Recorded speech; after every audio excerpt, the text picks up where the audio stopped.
At a dinner party with 30 guests watching, my son stood up from his chair, looked me straight in the eye and whispered, "Dad, get down on your knees and apologize to Richard right now in front of everyone, or starting next month. Don't expect another $3,000 from me." His wife smiled, confident that I would obey. Little did they know that my brother had just left me an estate worth $30 million. I bent down, grabbed my briefcase, and said, "Before I answer, I have some news to share. I am very grateful to all of you. Welcome to our channel today. Before we continue, please let us know in the comments, where are you watching from? Your city, your country? I would love to know." A quick note. This story contains fictional elements woven in for storytelling and reflection. Names and places are purely coincidental, but the lessons are real. The piece of walnut wood I had worked on all evening was nearly perfect. Nearly. That was the word I always used in the workshop. Nearly meant there was still work to be done. There was still one more thing, using a hand plane to level it out. Another hour under the lights before everything became as it ought to be. I have been a carpenter for 45 years, and I still believe that. You cannot rush wood. Wood knows when it is ready. I put the hand plane down on the bench and pressed my palm flat against the grain. Smooth, warm, and honest in a way that only handmade things can be. The workshop behind my house in Harlan, Kentucky, still carried the faint scent of sawdust, linseed oil, and the distinct sweetness of walnut, just as it always did. You open the door. The overhead lights buzz softly.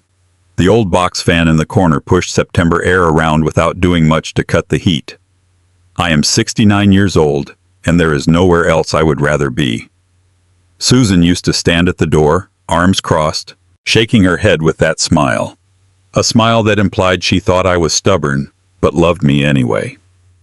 "Jack Mercer," she used to say, "you're going to die in that workshop." And I would reply, "There are worse places. There are many roads left to walk." She has been gone for 7 years now. That doorway has been empty for 7 years.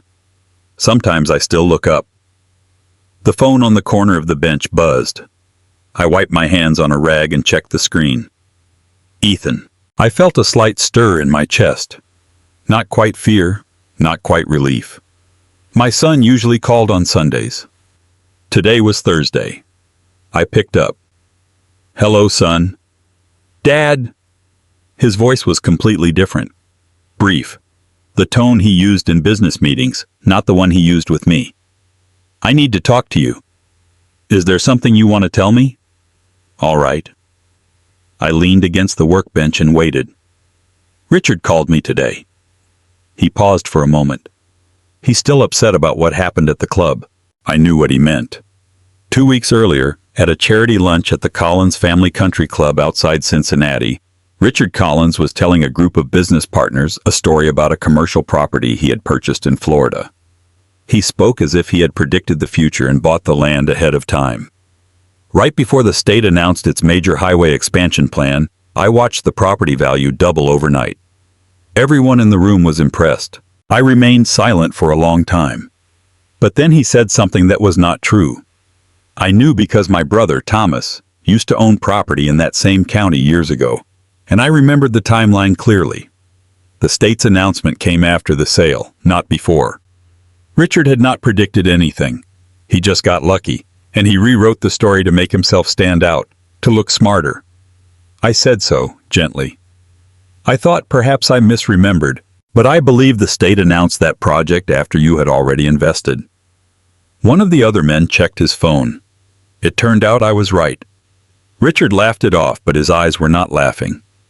"Ethan," I said, "all I did was correct a mistake. That was all." "Dad." He exhaled sharply through his nose. He was embarrassed in front of the people who mattered to him. He had told a story that was not true. "That's not the point." His voice was as taut as a cable under load. "The point is that Melissa is upset, her parents are upset, and I need you to help resolve this." Back to look at the old oak desk in the corner of the workshop, the desk I built for Ethan when he was 8 years old, so he would have a proper place to do his homework. Its legs were 4 inches thick, built with mortise and tenon joints, a desk he could slam down on without making it wobble. He used it every night until he left for college. I had kept it all these years. I did not know exactly why. There are some things you just hold on to. Fix it.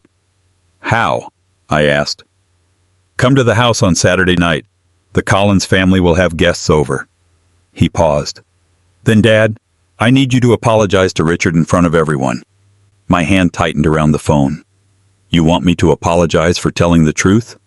I want you to apologize for embarrassing my father-in-law in front of his colleagues. His voice turned completely cold. The professional tone was gone. It was the tone he used when his mind was made up. This is very important to Melissa. It matters to me. I am only asking you to do one thing. Ethan, I send you $3,000 every month. Those words dropped like heavy objects hitting a concrete floor. I think I am only asking for one thing in return. A dinner, an apology. My throat felt dry, not from anger, but from something colder than anger. A feeling like the moment you realize something you thought was solid was actually hollow from the start. So that is what the money is for, I said softly. An account? That's not what I said. That is exactly what you said. It's nothing. His voice trembled slightly, not from emotion, but from frustration. Why do you always make everything harder than it needs to be? Just one night, one sentence.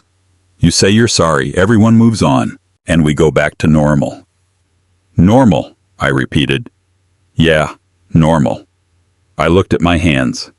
69 years old, 45 years of manual labor, covered in sawdust and hard work. These were not the hands of a man who gets down on his knees for people who just want to feel important. Ethan, I am not going to apologize for telling the truth. Not to Richard Collins, and not in front of anyone. A long silence followed. When he spoke again, his voice had changed completely. Colder, almost like the professional tone used at the end of a negotiation. Then starting next month, I will stop the $3,000. My chest tightened. Not because of the money. $3,000 a month was a significant amount, and losing it would mean changes. What broke my heart was something entirely different. Hearing my own son's voice say it so calmly, so systematically, as if he had been thinking about it long before tonight. Are you really doing this? I said, though it was not a question. I don't want to, he said, but if that is the price to pay. I wanted him to yell. Anger, I could handle.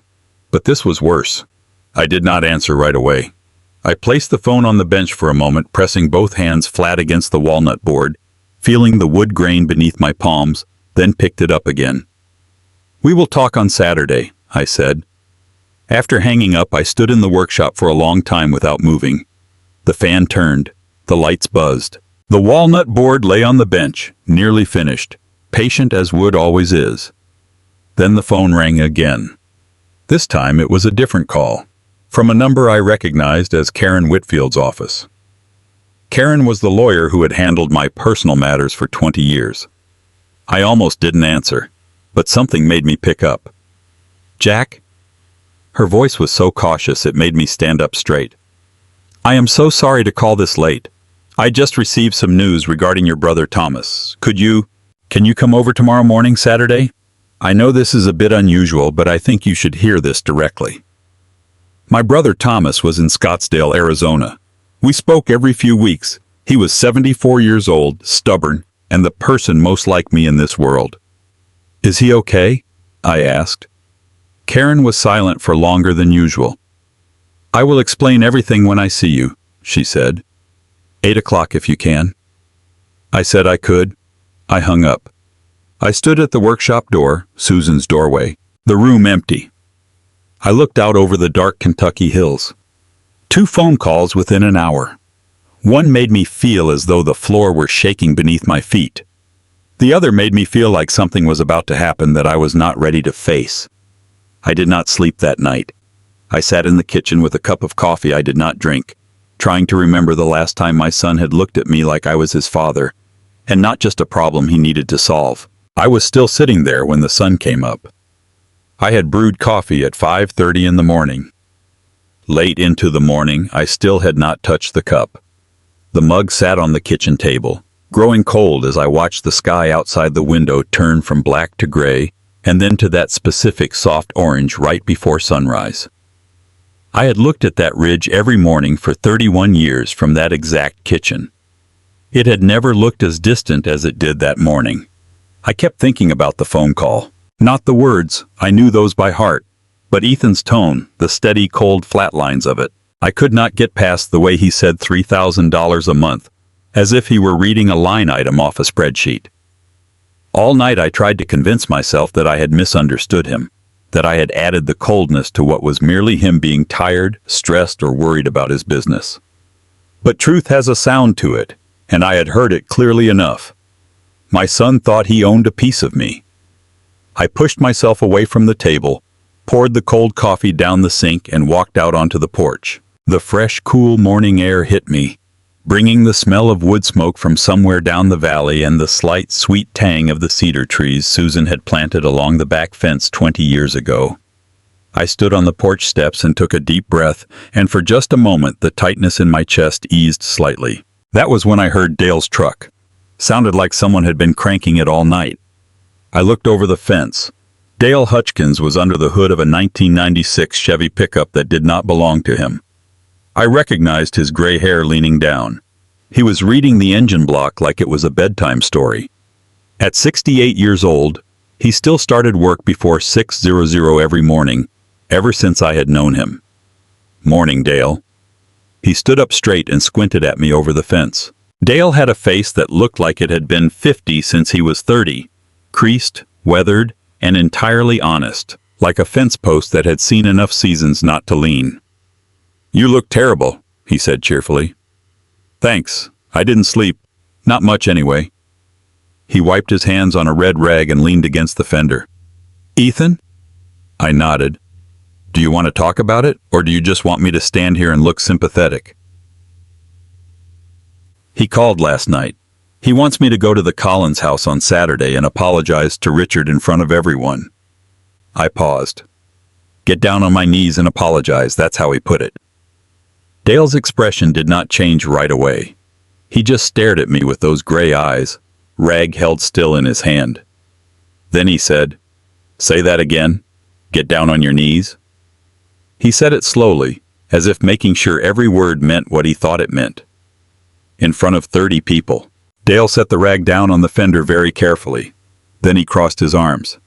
"Jack, you corrected a story at a lunch. A story that wasn't true. Someone checked their phone and found out you were right. That was all. And your son wants you to get down on your knees for that?" "He does." Dale looked toward the tree line for a moment, his jaw set tight. Then he turned back to me, his voice as level and straight as a timber. "Jack Mercer, you don't owe that man a single word, not one word. You corrected a lie. That wasn't an insult. That was just the truth doing its job. He's Melissa's father, and you're Ethan's father." Dale's gaze didn't waver. "That ought to mean a whole lot more than it seems to right now." My throat tightened in a way I couldn't quite control. "Yeah," I said. "It should." Dale picked up his rag and turned back to the engine, which was his way of giving me space to feel something without having to put it into words. That was the thing about Dale. 30 years of friendship, and he had never made me explain myself when I couldn't find the words. I went inside, put on a clean shirt, and grabbed the old briefcase from the shelf in the workshop. It was a briefcase I had made myself out of black walnut, the dark kind that turned almost purple when the light hit it just right, with solid brass hardware at the corners and a flush latch that closed with the solid click of something built to last. I had made it as a graduation gift for Ethan a week before he finished college. I worked on it every night for 2 months, setting the hinges by hand, carving his initials into the inside of the lid with a chisel I had owned since I was 22. A capital E, clean and deep. Ethan had carried it every day for the first 3 years after graduation. Carried it to every meeting, every job site, every bank appointment. He had called me once from a hotel lobby in Columbus just to tell me a man had stopped him in the elevator to ask where he got it. That phone call had made me happier than almost anything else I could name. I hadn't seen the briefcase in years. I had found it on a high shelf in the back of the workshop last spring, hidden behind some paint cans, still in perfect condition. I had wiped it down and put it on a lower shelf without really knowing why. This morning, for reasons I couldn't fully explain, I wanted to bring it with me. I held it for a moment, feeling its weight, my thumb running over the brass latch. I still didn't know exactly why I was taking it. I would figure it out later. I just felt like I needed it with me today. I set it on the passenger seat of the truck and drove toward Lexington. I passed First Baptist Church on my way to the highway, the white clapboard building where Susan and I had gone every Sunday for 22 years, where Pastor Ron Gibbs had spoken at her funeral with a simple grace that had somehow kept me upright in my seat through the whole thing. On a sudden impulse, I pulled into the small gravel lot and turned off the engine. The front door was unlocked. Inside, the sanctuary was cool, smelling faintly of old cedar and floor wax. Pastor Ron was moving chairs along the back wall, setting up for an afternoon meeting. He was 71, thin as a rail, with white hair and hands that carried a quiet authority, much like his voice. He looked up when he heard the door. His expression changed when he saw me, not with alarm, but with the focused attention of a man who had learned to read the weight people carried through his doors. "Jack." He walked down the center aisle without hurrying. "You look like you've been carrying something heavy since last night." "Family business," I said. "I won't go into details." "You don't have to." He gestured toward the nearest pew and we both sat down. He didn't press, didn't probe, didn't offer any reflexive comfort. Sometimes help does more harm than good. He just sat with me for a minute, the way a good man sits with someone present, not trying to fill the space. Then he said something quietly that seemed to come from a deeper conviction than any specific knowledge of my situation. His eyes were on the cross at the front of the room when he said it. "A man who kneels only before God will never have to kneel before anyone else." I felt those words settle deep in my chest and stay there. I thanked him, shook his hand, and stepped back out to my truck in the early morning light.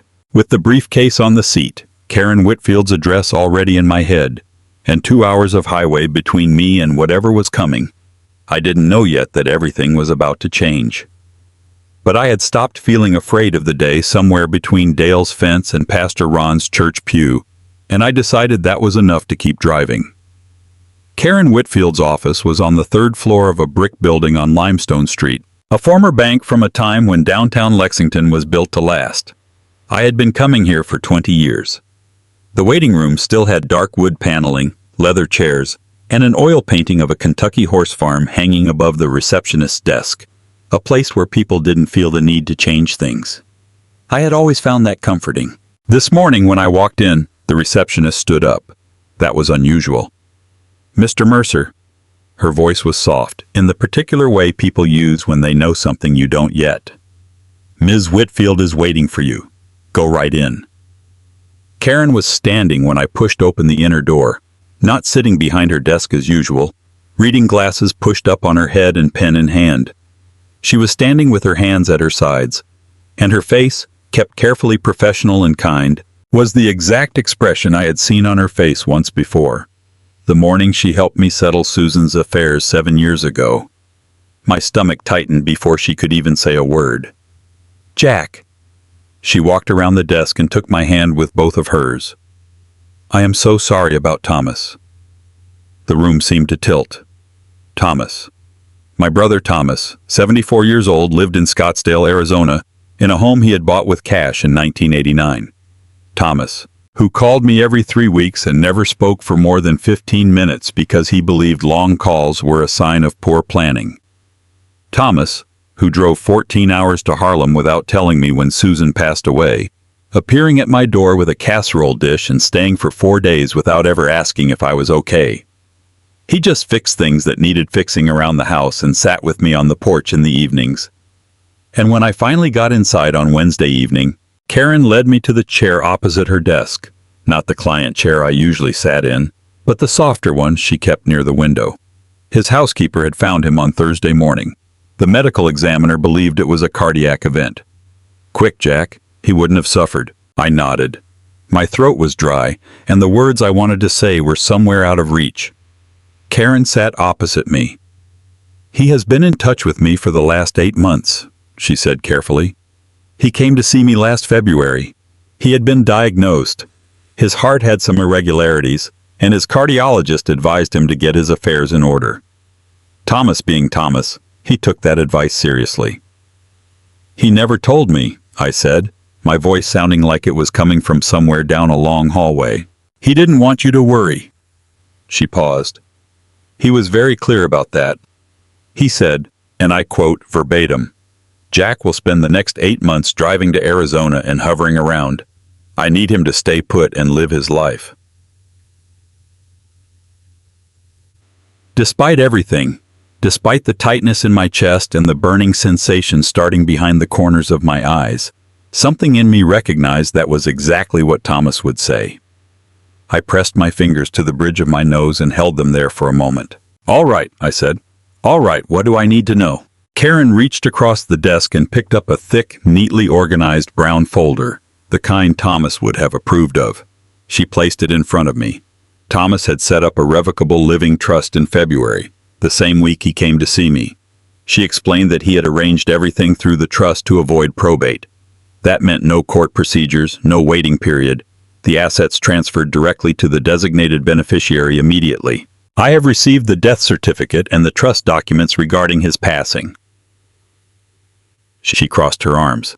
"Jack, he named you as the sole beneficiary." I opened the folder, looked at the first page, and closed it. "I think you gave me the wrong file," I said. "It's not wrong, Jack." Her voice was steady and firm. Thomas had spent 40 years building commercial real estate in Arizona and Nevada. He was extremely frugal with money, like people who grew up with nothing. He reinvested almost everything and lived simply. She reached over to reopen the file to the summary page, turning it around so I could read the figure at the bottom. Approximately $30 million. I sat with that number for a long time. The morning light streamed through the window, shining on the file and onto my hands resting on my knees, and I noticed a slight tremor in my fingers. Not a tremor of weakness, but of my body registering something my mind had not yet fully processed. "He chose me," I finally said, not as a question, but as something I was trying to put into words. "He chose me." Karen's voice was soft. He had also left me a note with instructions on how to handle the announcement. He was very clear that she had to tell me certain things directly, not through a letter. She opened a separate envelope and pulled out a typed sheet. He had asked her to conduct a financial background check on Ethan about 6 months ago. He wanted to understand the full picture of my situation before he finalized the trust documents. The review was based entirely on public records, business filings, court documents, and loan applications, requiring no consent from Ethan. I looked up from the folder. Thomas had asked her to look into Ethan's finances. He said he had noticed irregularities over the years during his visits regarding how Ethan and I interacted, and he wanted to be sure he understood the situation before making a decision. She placed the paper down carefully. "Jack, the $3,000 a month that Ethan sends you. Our review shows that a significant portion of that money was funded by business loans that Ethan personally guaranteed. His company has been operating under severe financial distress for at least 18 months. He has been borrowing against the business value to maintain appearances, including the monthly transfers to you, your workshop, the walnut board on your bench, the phone call 2 nights ago, and Ethan's apartment." The cold, business-like voice, saying $3,000 a month, as if it were leverage. He had been sending me borrowed money dressed up as love, but used as a leash. My jaw clenched, my hands pressed tightly against my knees, and I felt the trembling stop, replaced by something steadier, colder, and harder to name. "Thomas wrote this in his letter," Karen said, reading directly from it. "He has been sending Jack other people's money and calling it generosity. I want Jack to know that his dignity was never for sale, and he was never dependent on his son's borrowed goodwill. Make sure he understands that." I reached for the file and held it for a moment. Then I picked up the walnut briefcase from the floor beside my chair. Ethan's initials were carved into the lid, the brass hardware cold under my thumb, and I carefully placed the folder inside. "Are you going to tell Ethan?" Karen asked. I looked out the window toward Limestone Street. A woman was walking her dog on the sidewalk below. A college student passed by on a bicycle. Everyday life. The world kept moving as usual on a Saturday morning, completely unaware that everything had just been rearranged. "Not yet," I said. Karen nodded slowly. "Tonight's dinner? I am still going." I stood up, briefcase in hand, my legs steadier than I expected. There were some things that needed to be said in person. Karen walked me to the door. At the threshold, she placed her hand on my arm for a moment. "Thomas trusted you, Jack. Very specifically and very deliberately. I have been doing this for 27 years, and it is not every day you see such clarity in a person. He knew exactly what he was doing." I thanked her, shook her hand, went to the elevator, pressed the button for the lobby, and stood there with the briefcase at my side and my brother's $30 million in a folder inside. And I thought about the last thing Thomas had ever said to me over the phone. "Are you still working with your hands every day?" "Every day." "Good," he said. "Don't stop." The elevator opened. I stepped in and headed north toward Cincinnati. The briefcase sat on the passenger seat, 2 hours of highway ahead, and the absolute certainty that tonight I was not walking into that house to apologize for anything. I sat in my truck for 4 minutes before going in. I knew it was 4 minutes because I watched the clock on the dashboard tick from 6:47 to 6:51. Both hands on the steering wheel, engine off, looking at the Collins house through the windshield as if I were studying the blueprints for something I had never agreed to build. It was a large, imposing house with a wide brick facade, black shutters, and a front door flanked by 2 gas lanterns that burned bright even in the dusk. Every window glowed warm and yellow. 3 cars I didn't recognize were parked along the circular driveway, all newer and sleeker than anything I had ever owned. A food truck was parked alongside the house, back door open. 2 young people in black aprons were carrying trays toward the back. Inside, somewhere around 25 or 30 people were laughing and talking lively. I had a drink while waiting to see an old carpenter from Harlem get down on his knees and apologize for telling the truth. I picked up the briefcase from the passenger seat, feeling its weight. I opened the latch once and closed it again, more out of habit than necessity. Then I stepped out of the truck. Melissa opened the front door before I reached the top step. She had a smile that I had to work hard to match just to appear friendly. A smile that never reached her eyes. The smile of a woman who had already decided exactly how tonight was going to go. "Jack." She stepped aside with a wave of her hand. "You made it." "I said I would," I said. "Of course." She closed the door behind me. The house smelled faintly of fresh flowers and expensive food cooking. Jazz music played from speakers I couldn't see. The hardwood floors were polished to a mirror shine. Fresh white roses sat on the entryway table. A chandelier hung from the ceiling that was probably worth more than my truck. And not a single photograph of my son's family was on any wall I could see. I paused for a moment to look. Everywhere, there were photos. Large framed prints of the Collins family looking like they were on vacation in Europe. Photos of Richard and Linda at a charity gala. A professional portrait of Richard alone that was at least 3 feet tall. There were photos of the grandkids, Emma and Luke among them, faces glowing and smiling wide. But every single one of those photos showed them with the Collins side of the family. Not one showed them with me. Not one showed them with Susan. 7 years ago, Susan had given Melissa a framed photo taken at the dinner before Ethan and Melissa's wedding. The 4 of us sat around the table laughing at something someone had said off camera. Susan had chosen the photo herself, had it professionally printed, wrapped it in brown paper, and wrote a handwritten note on the back. Standing in that hallway, I wondered where that photo had gone. "Everyone is out in the backyard," Melissa said from behind me. "Can I take your bag?" And she glanced at the briefcase. "Is that a briefcase?" "Yes, it is." She looked as though she was going to say something more, then stopped. "Come on in." The hallway led into the living room, then to the kitchen, which opened out onto a stone patio through wide glass doors. String lights hung in long loops between 2 oak trees. An outdoor kitchen corner was set up more professionally than I had expected. Long tables were arranged under the lights, laid with tablecloths and real glassware. It was beautiful, I had to admit. Beautiful and intentionally impressive. The way things look when the person hosting needs you to know they can afford it. Linda Collins found me before I took 3 steps onto the patio. She was a neat woman in a pale blue dress, carrying the familiar warmth of someone who had spent decades attending events where warmth was expected. She kissed my cheek lightly and placed a hand on my arm for a moment. "Jack, you can make it look so wonderful." Her eyes fell on the briefcase, then looked away. "And how is your little workshop? Back in Harlan, still busy?" "A little." The answer came within the first 30 seconds. "Busy enough," I said. "That's so important at your age, isn't it? Having a hobby to keep the mind active." She smiled, except for her eyes. "You should let Ethan buy you a more comfortable car to drive up here. Your old truck. I really worry about you on the highway." I smiled back. I had nothing more to say, and maybe that was for the best. Richard saw me from across the patio.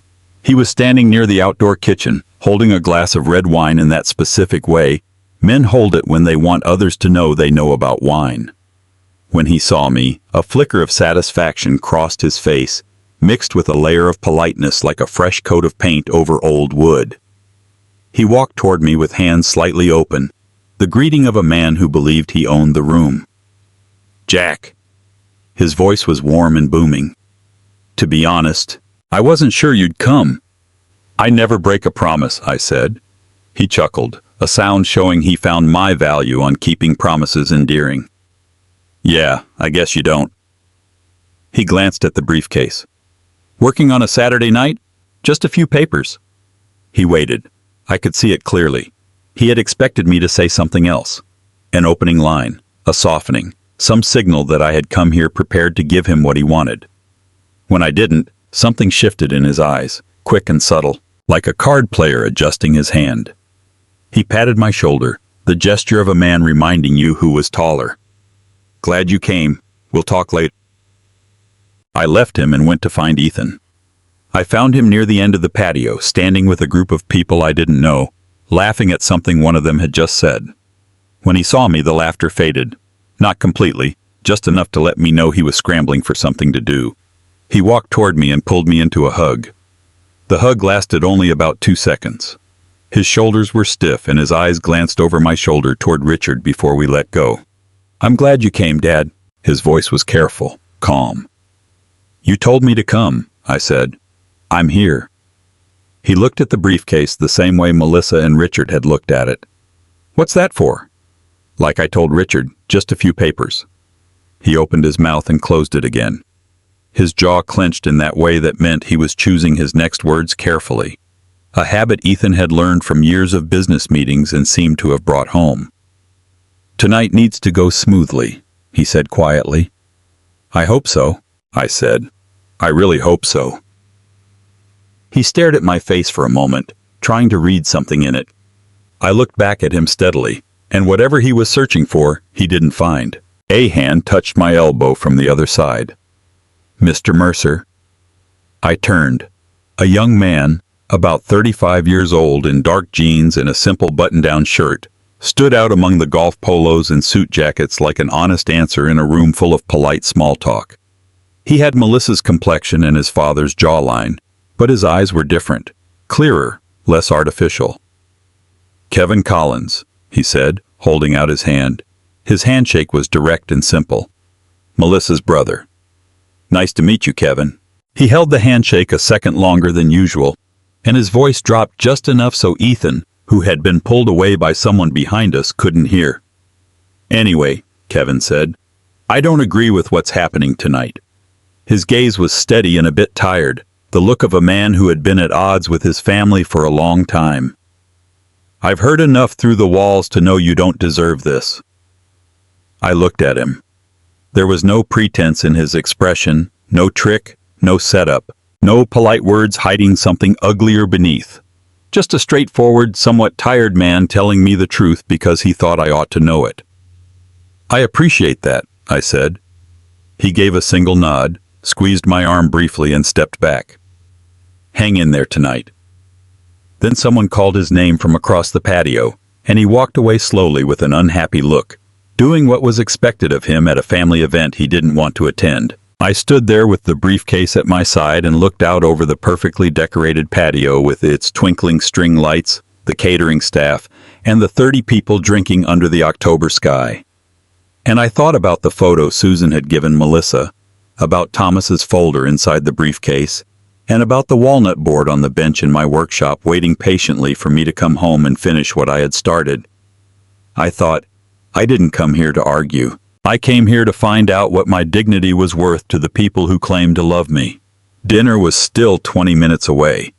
She hit me while I was standing on about the third patio stone. Grandpa. Emma came running across the yard, her arms outstretched before she was halfway there. And when she wrapped both arms around my waist, I felt something in my chest loosen, something that had been squeezed tight since Thursday night. 11 years old, and she still runs to me like that. I hope she always will. I knelt down and held her tight. She smelled faintly of grass and the strawberry shampoo Susan used to buy for her. My throat caught unexpectedly. Hey, kiddo. My voice was raspy, longer than I intended. You took so long, she said softly into my shoulder. I had a few things to do. She stepped back and looked at me with those sharp dark eyes, the kind that always saw through more than people allowed. Are you okay, Grandpa? I'm okay, I said. I'm better. And that was the truth. Whatever happened throughout the rest of the evening, those 4 words she had just said, "You took so long," meant she had been watching for me all along. That mattered more than I could have imagined. Luke arrived 2 seconds later, slightly out of breath, a baseball glove dangling from his left hand. Grandpa, look! Dad bought me a Wilson A2000. It's the exact same kind the pros use. Let me see that. I turned it over in my hands, pressed the pocket, and nodded. That really is a good glove, son. You've been using it a lot, haven't you? Every night, he beamed. I sleep with it. That's it, I said. That's how you do it. Melissa's voice rang out from the porch. Kids, let Grandpa rest. Come on inside and wash your hands before dinner. Luke obeyed without argument. Emma started to follow, then stopped. She turned back to look at me, really looking at me the way she always did, as if checking on something she couldn't quite name. Her eyes flicked toward Richard, who was chatting animatedly near the outdoor kitchen, and then back to me. After that, she went inside. I watched her go and felt Susan standing beside me so clearly it almost took my breath away. Children always know, Jack. They just don't have the words for it yet, she used to say about Emma when she was barely 4 years old, when, after sensing a tense family dinner, she walked straight over to me and climbed into my lap without anyone asking, as if she had read the room and made up her own mind. Emma had just done the exact same thing. She just couldn't put it into words. I set my briefcase down against the fence and accepted a glass of iced tea from a waiter. Richard's voice echoed from across the patio. Something about Nashville, growth opportunities, something about timing, vision, and the ability to see things others missed. The small audience around him nodded right on cue. I had seen this performance before. Kevin appeared next to me, beer in hand, watching his father with the expression of someone who had run out of surprises a long time ago. He's been at this since 5 o'clock, Kevin said softly. Does he ever stop? Only when he's sleeping. Kevin tipped his beer slightly toward Richard. And I'm not entirely sure about that either. I almost laughed. Not quite, but almost. Richard caught sight of me from across the yard. His face shifted into performer mode, a man spotting the audience member he most needed to impress. He raised his glass toward me, a gesture both friendly and possessive at the same time, like a man pointing at something he already owned. I responded by raising my iced tea, nothing more, nothing less. Kevin leaned in a little closer. Anyway, regardless of what happens tonight, I really meant what I said. You don't owe him anything. You've already said that. It was worth saying again. A triangular strip of light hit the yard as the kitchen door opened. A server stepped out and announced that dinner would be served in 5 minutes. Around me, people began moving toward the long tables under the string lights.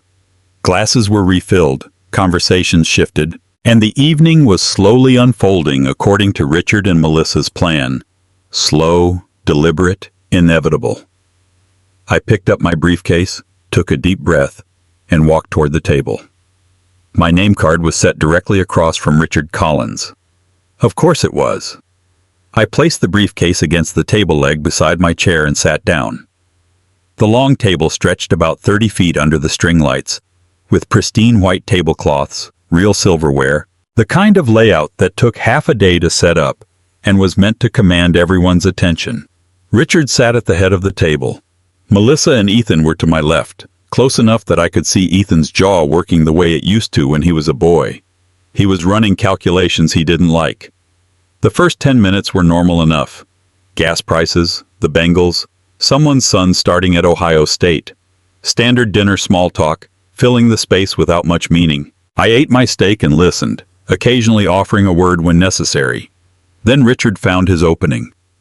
"Still driving the old truck up from Harlan, Jack?" He cut across my words with the focus of a man pretending to be casual. "Every mile of it," I said.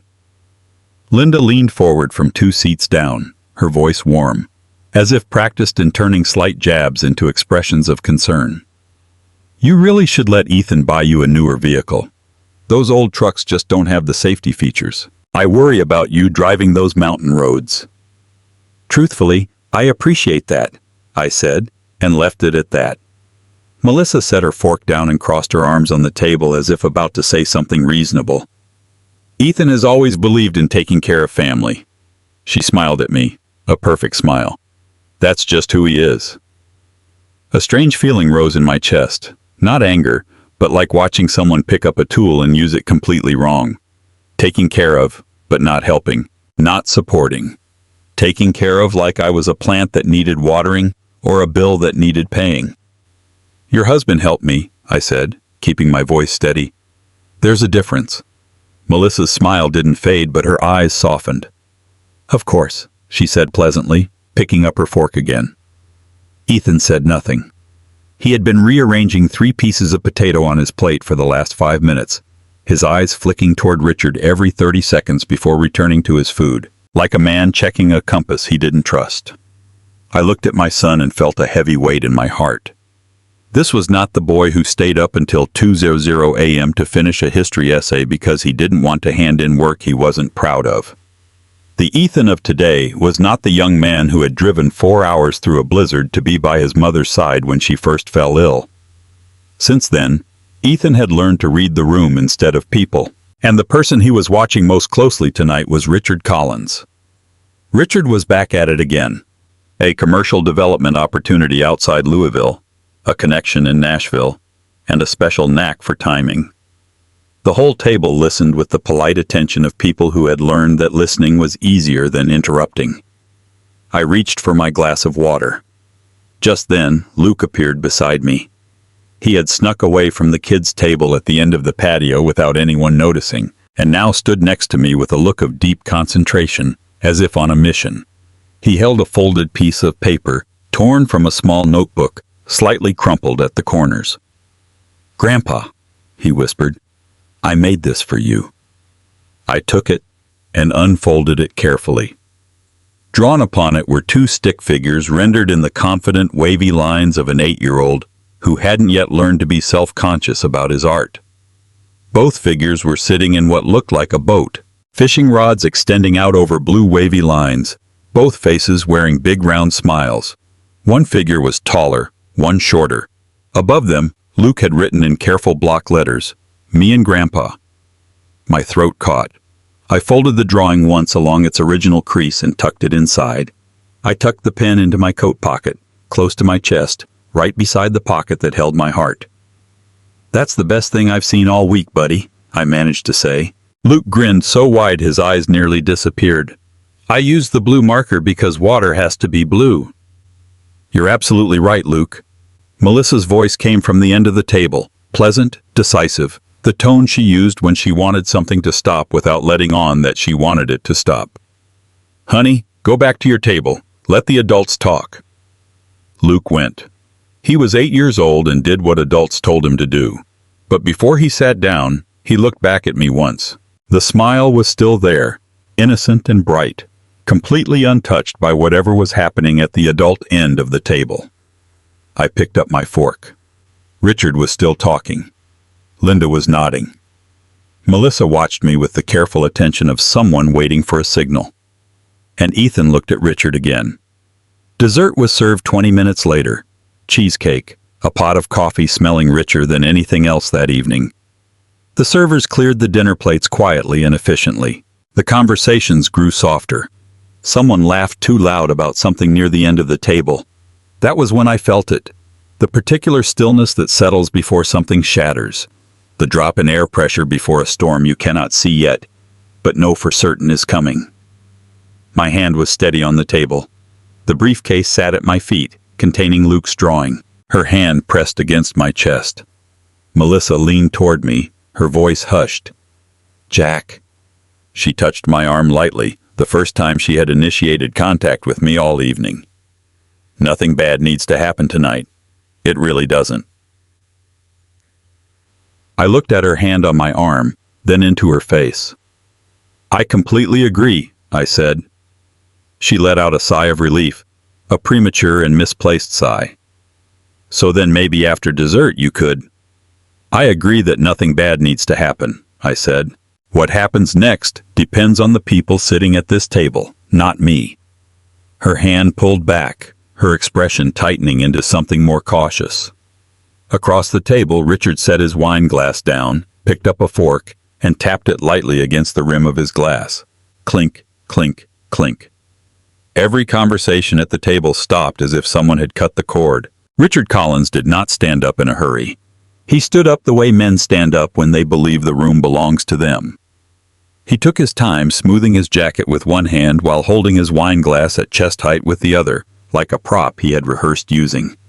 He surveyed the table with the satisfaction of a man looking at something he had built. 30 people turned to look at him. "I hope you'll all indulge me for just a moment," he said, his voice carrying easily through the October air, the voice of a man who had spent decades ensuring his words were delivered clearly. A few people smiled. Someone near the end of the table sat up straighter. The servers near the kitchen door fell silent without needing to be asked. I didn't look at Richard. I looked at Ethan. My son was staring at his dessert plate with the intense focus of someone trying to drown himself in cheesecake. His left hand was flat on the table. His right hand rested on his lap. Melissa reached out to place her hand over his left, a gesture so practiced it almost looked natural. Almost. They had planned this, rehearsed it, sat at their kitchen table on some evening this week, and calculated precisely how everything would go. "Family," Richard said, getting enthusiastic about his subject as always. "It's the most important thing any of us has. I've always believed that." People nodded. A woman near the middle of the table murmured something appreciative. "And one thing I've always believed about family is that we have to be able to be honest with one another, even when it's uncomfortable." He turned, looking straight at me. "Including you, Jack." His tone shifted, still warm, but hiding something sharp underneath. "Tonight, I want to give you an opportunity to clear the air between us." Everyone at the table turned to look toward me. I felt it without looking. The collective pivot, the held breath, the particular awkwardness of 30 people witnessing one person being put on the spot. I set my coffee cup down carefully. "What exactly are you asking, Richard?"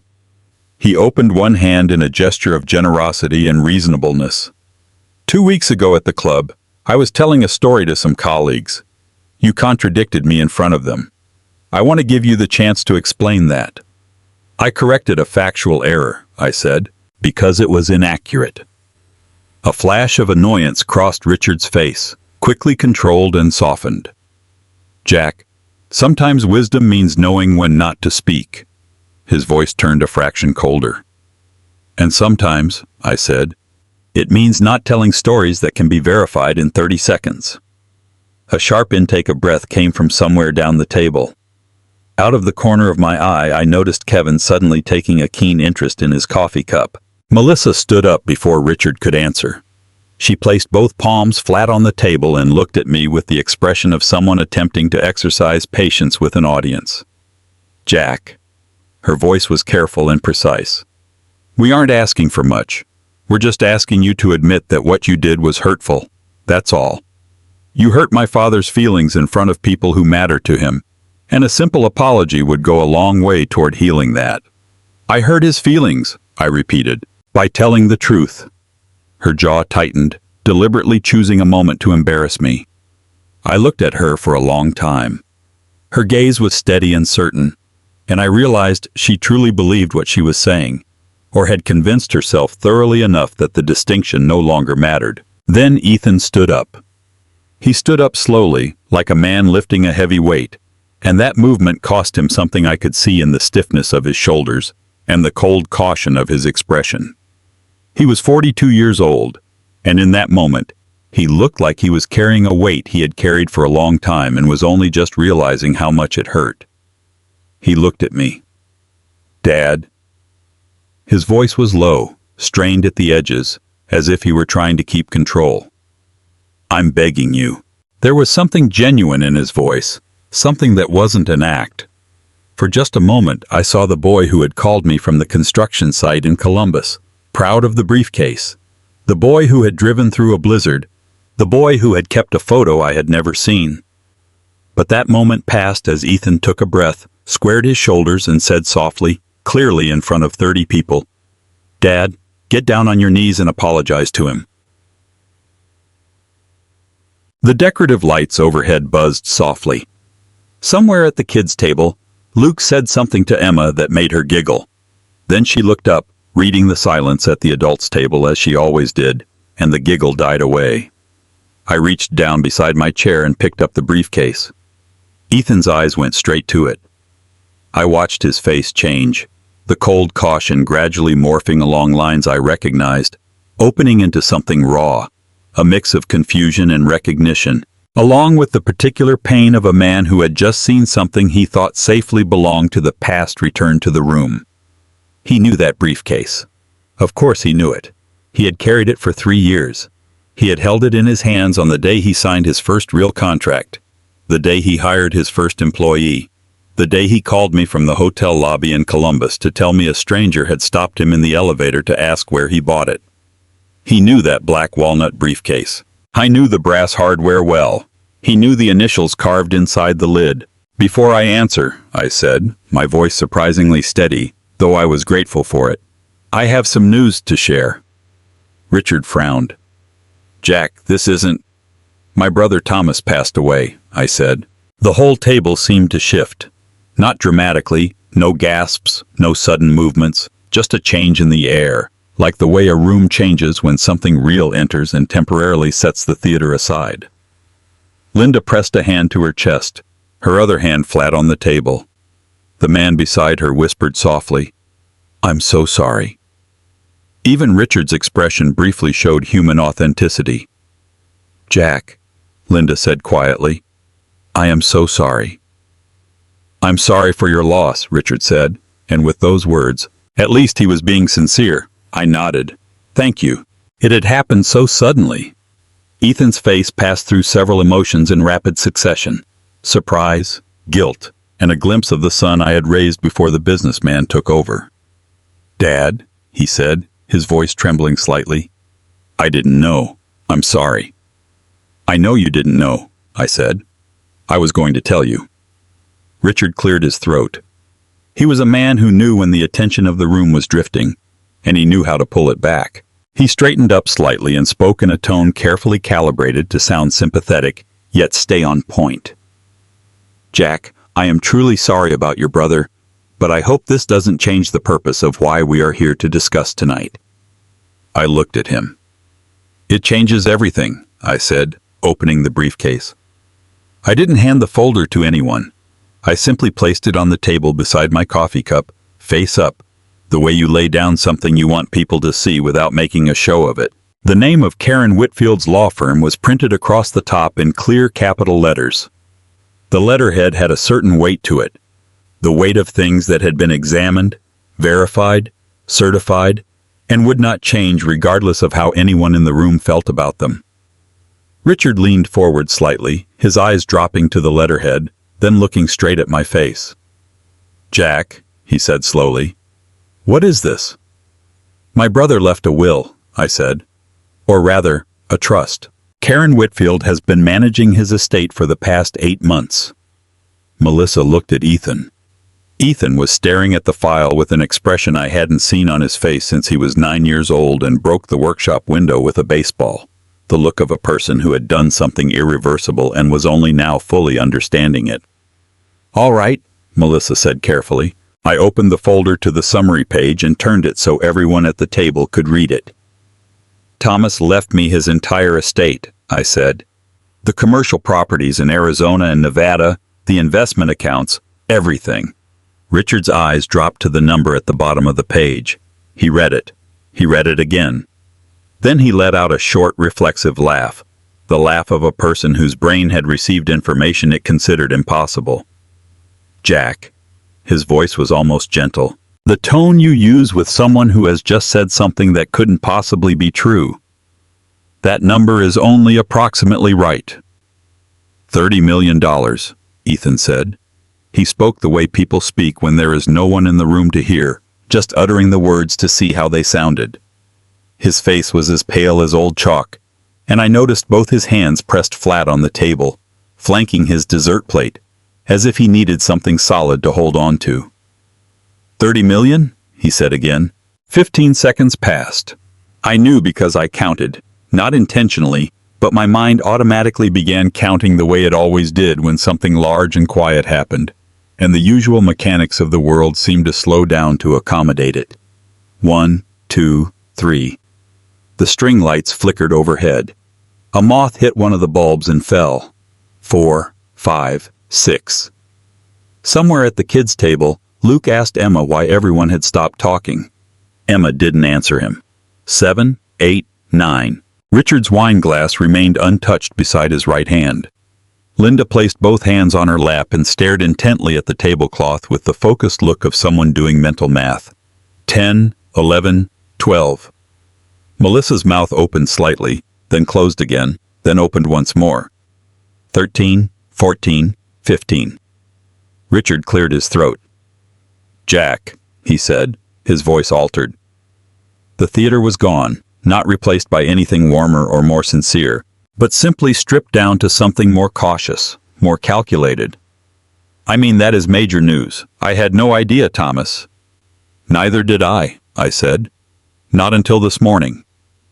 This morning? He leaned back slowly. You've known since this morning? Since 8 o'clock? The realization washed over his face like weather. I watched him run the math, the dinner, the apology, the whole carefully orchestrated evening, and I saw him understand that every calculation he had made about tonight was based on a set of facts that no longer existed. I reached into the folder and pulled out the single typed page Karen had given me that morning, the one Thomas had asked her to share with me. I hadn't intended to read it aloud, but looking at the faces around the table, looking at Ethan's pale expression, looking at Melissa's hand still hovering near her wine glass, looking at Richard recalibrating as quickly as a man who had spent his whole career recalibrating, I decided Thomas deserved to be heard. My brother left a note, I said. He told Karen to make sure I read it. I smoothed the page flat on the table. He wrote this 8 months ago. The entire table fell silent. I read, That boy has been sending other people's money to Jack and calling it generosity. I want Jack to know that his dignity was never something for sale, and it never depended on his son's borrowed kindness. Make sure he... The words fell into the silence and stayed there. Melissa's hand pulled away from her wine glass and rested on her lap. Linda let out a faint sound, not quite a word, but something started and left unfinished. Kevin, at the end of the table, looked down into his coffee cup and pressed his lips tightly together, as if trying his best not to let his face reveal any emotion. Ethan let out a soft groan. That wasn't a word either. It came from somewhere beneath language. A short, compressed sigh that a person makes when something strikes them at a point where they are completely undefended. His eyes were glued to the typed page. His jaw moved once or twice as if trying to find words to respond, but they dissolved before he could speak them aloud. He knew, Ethan finally said. his voice barely a whisper. Uncle Thomas knew. He really knew. I told you he knew a long time ago. Ethan covered his mouth with the back of his hand, his eyes shining in a way that had nothing to do with the decorative lights. I closed the folder, placed it back in the briefcase, and snapped the latches shut with that familiar small click. Then I stood up. I took the briefcase by the handle and looked at Richard Collins, who was sitting very close by, still at the head of the table, his wine glass beside his elbow, the confidence gone from his posture for the first time all evening. I said as politely as I could, "I believe someone was asking me to get down on my knees." Richard's mouth hung open. No one around the table said a word. No one reached for dessert. The apple pie sat in the middle of the table, completely untouched. The cheesecake and the coffee in everyone's cups had grown cold. 30 people who had come tonight expecting to see an old carpenter from Harlan taught a lesson sat silently in their seats. They looked quietly at their plates, adjusting their plans for the evening just like Richard, except for most of them. I suspected that adjustment brought something close to an uncomfortable sense of relief. Melissa spoke first, her voice smaller than usual. "Jack, I'm going outside to get some air," I said. "I'll be standing by the fence." I left the table with the briefcase in my hand, Thomas's words still lingering in the October air behind me, and I didn't look back. At the far end, one part of the yard was darker than the rest. The string lights didn't reach past the second oak tree, and beyond that lay only the October darkness, the sound of crickets, and the faint smell of smoke from someone's fireplace a few blocks away. I stood by the fence, the briefcase set at my feet, hands jammed into my coat pockets, breathing in the cold air and letting it do its work, clearing my head. The slowing rhythm of your heart reminds you that the world is larger than whatever room you just left. Behind me, I could hear the table reordering itself, not physically, since no one was moving, but socially, the way a table reorders itself after something unexpected happens, and the people around it need to find a new arrangement. The low murmur of voices, the scraping of chairs, someone calling for more coffee, in a tone carefully calibrated to suggest that everything was fine, and they simply wanted more coffee. I stood at the fence for about 3 minutes before I heard footsteps on the grass. I didn't turn around right away. I recognized her pace immediately, slow, careful, completely devoid of performance. I turned back. It was Linda. She came to stand beside me, her wine glass still in her hand. For a moment, she just looked out into the dark yard the same way I had been looking. Then she said without turning her head, "Jack, I want you to know that we have always considered you family." I looked at her face, the carefully drawn lines of her features. The tight way she held her wine glass betrayed a woman accustomed to control. She chose her words carefully, as if she had just recalculated and was executing a new plan. "Since when?" I asked. She turned. Her expression flickered, just for a second, something that might have been shame if it had been allowed to show. Then it softened. "That's not fair," she said. "Maybe not," I agreed, "but it's accurate." She pressed her lips together and looked back out at the dark yard. "Richard wants to talk to you whenever you're ready." "I imagine he does." She gave a single nod, a small, forced motion, and walked back toward the lights. 30 seconds later, Richard himself appeared. He had left his wine glass on the table, which said something.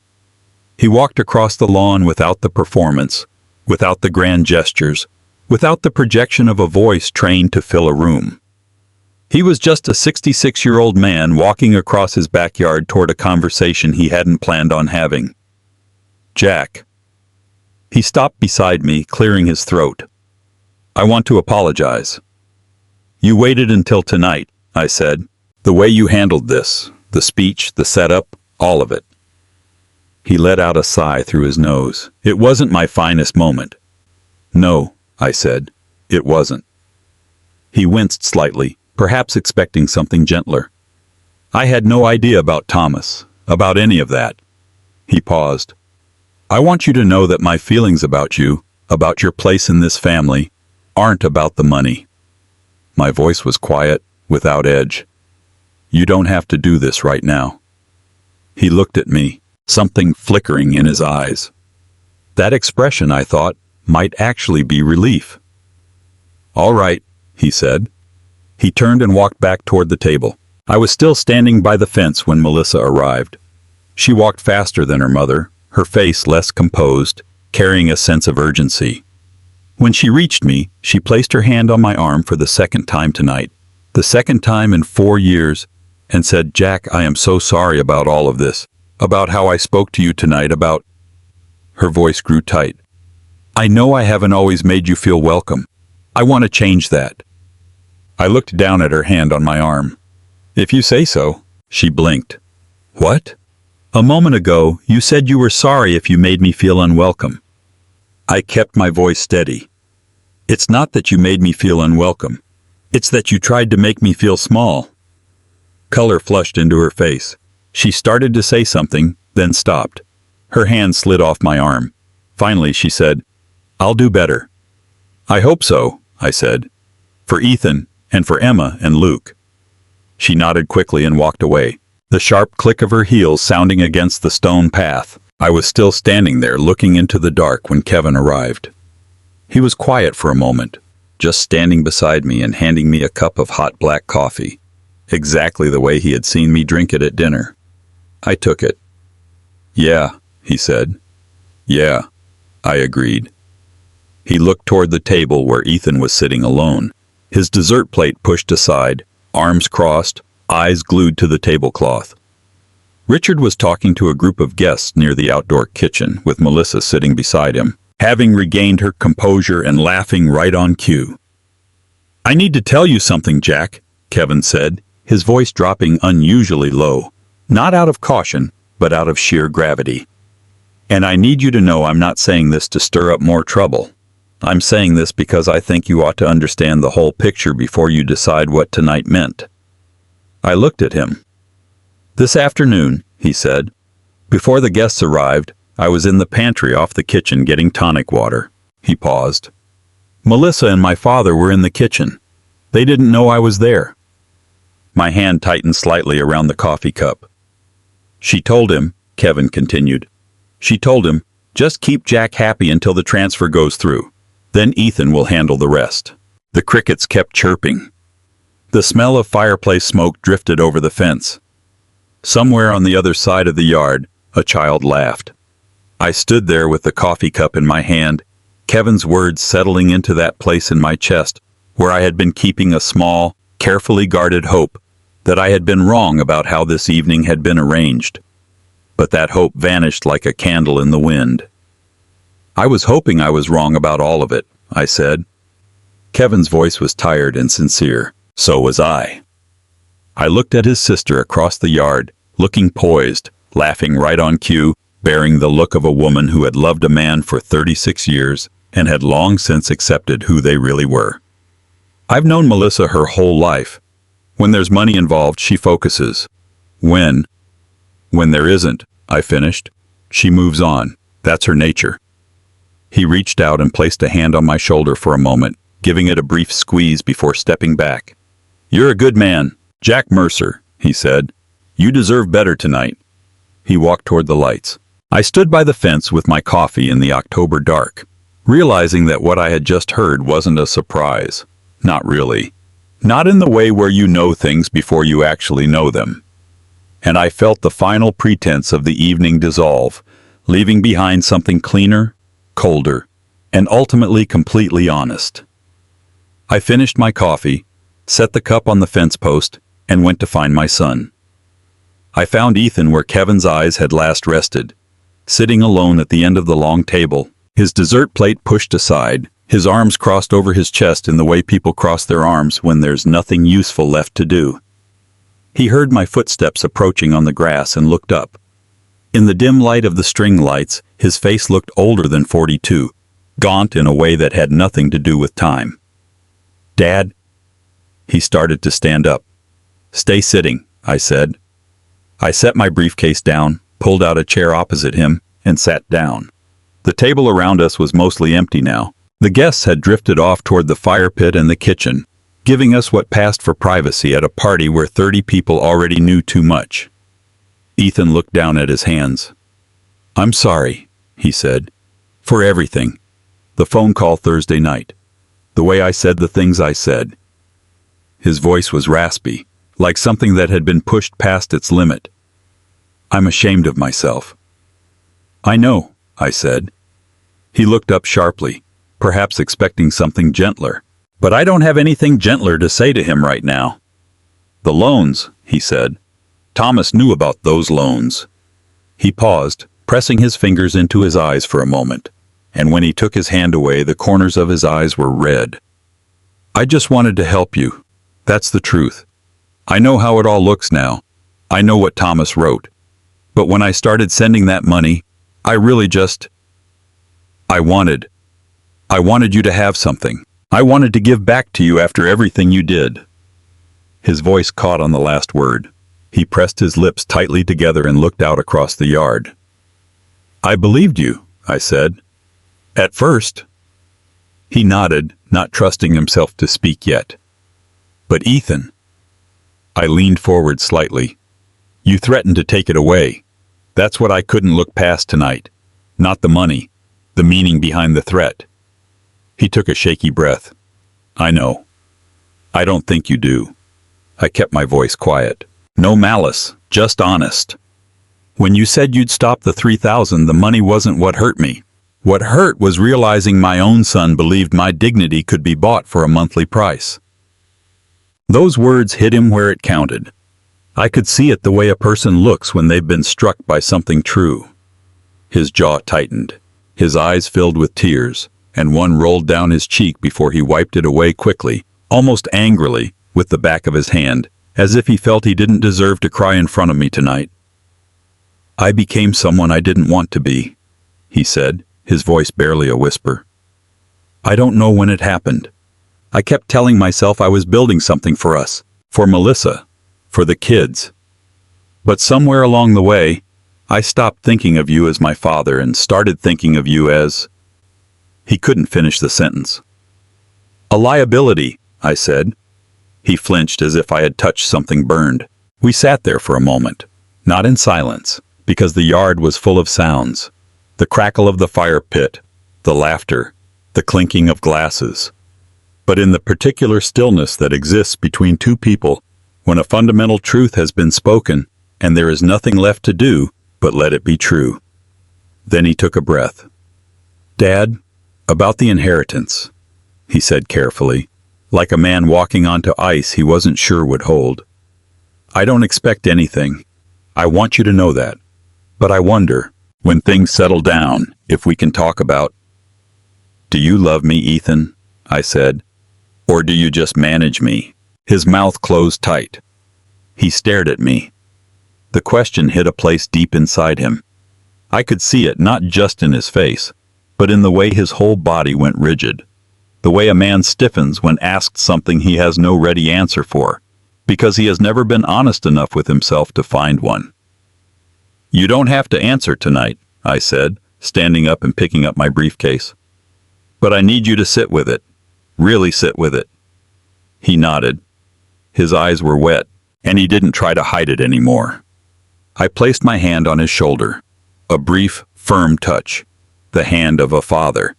And then went to find Emma and Luke before leaving. Emma was standing by the side gate with Luke, both wearing their coats as the evening finally delivered on October's promise of cold air.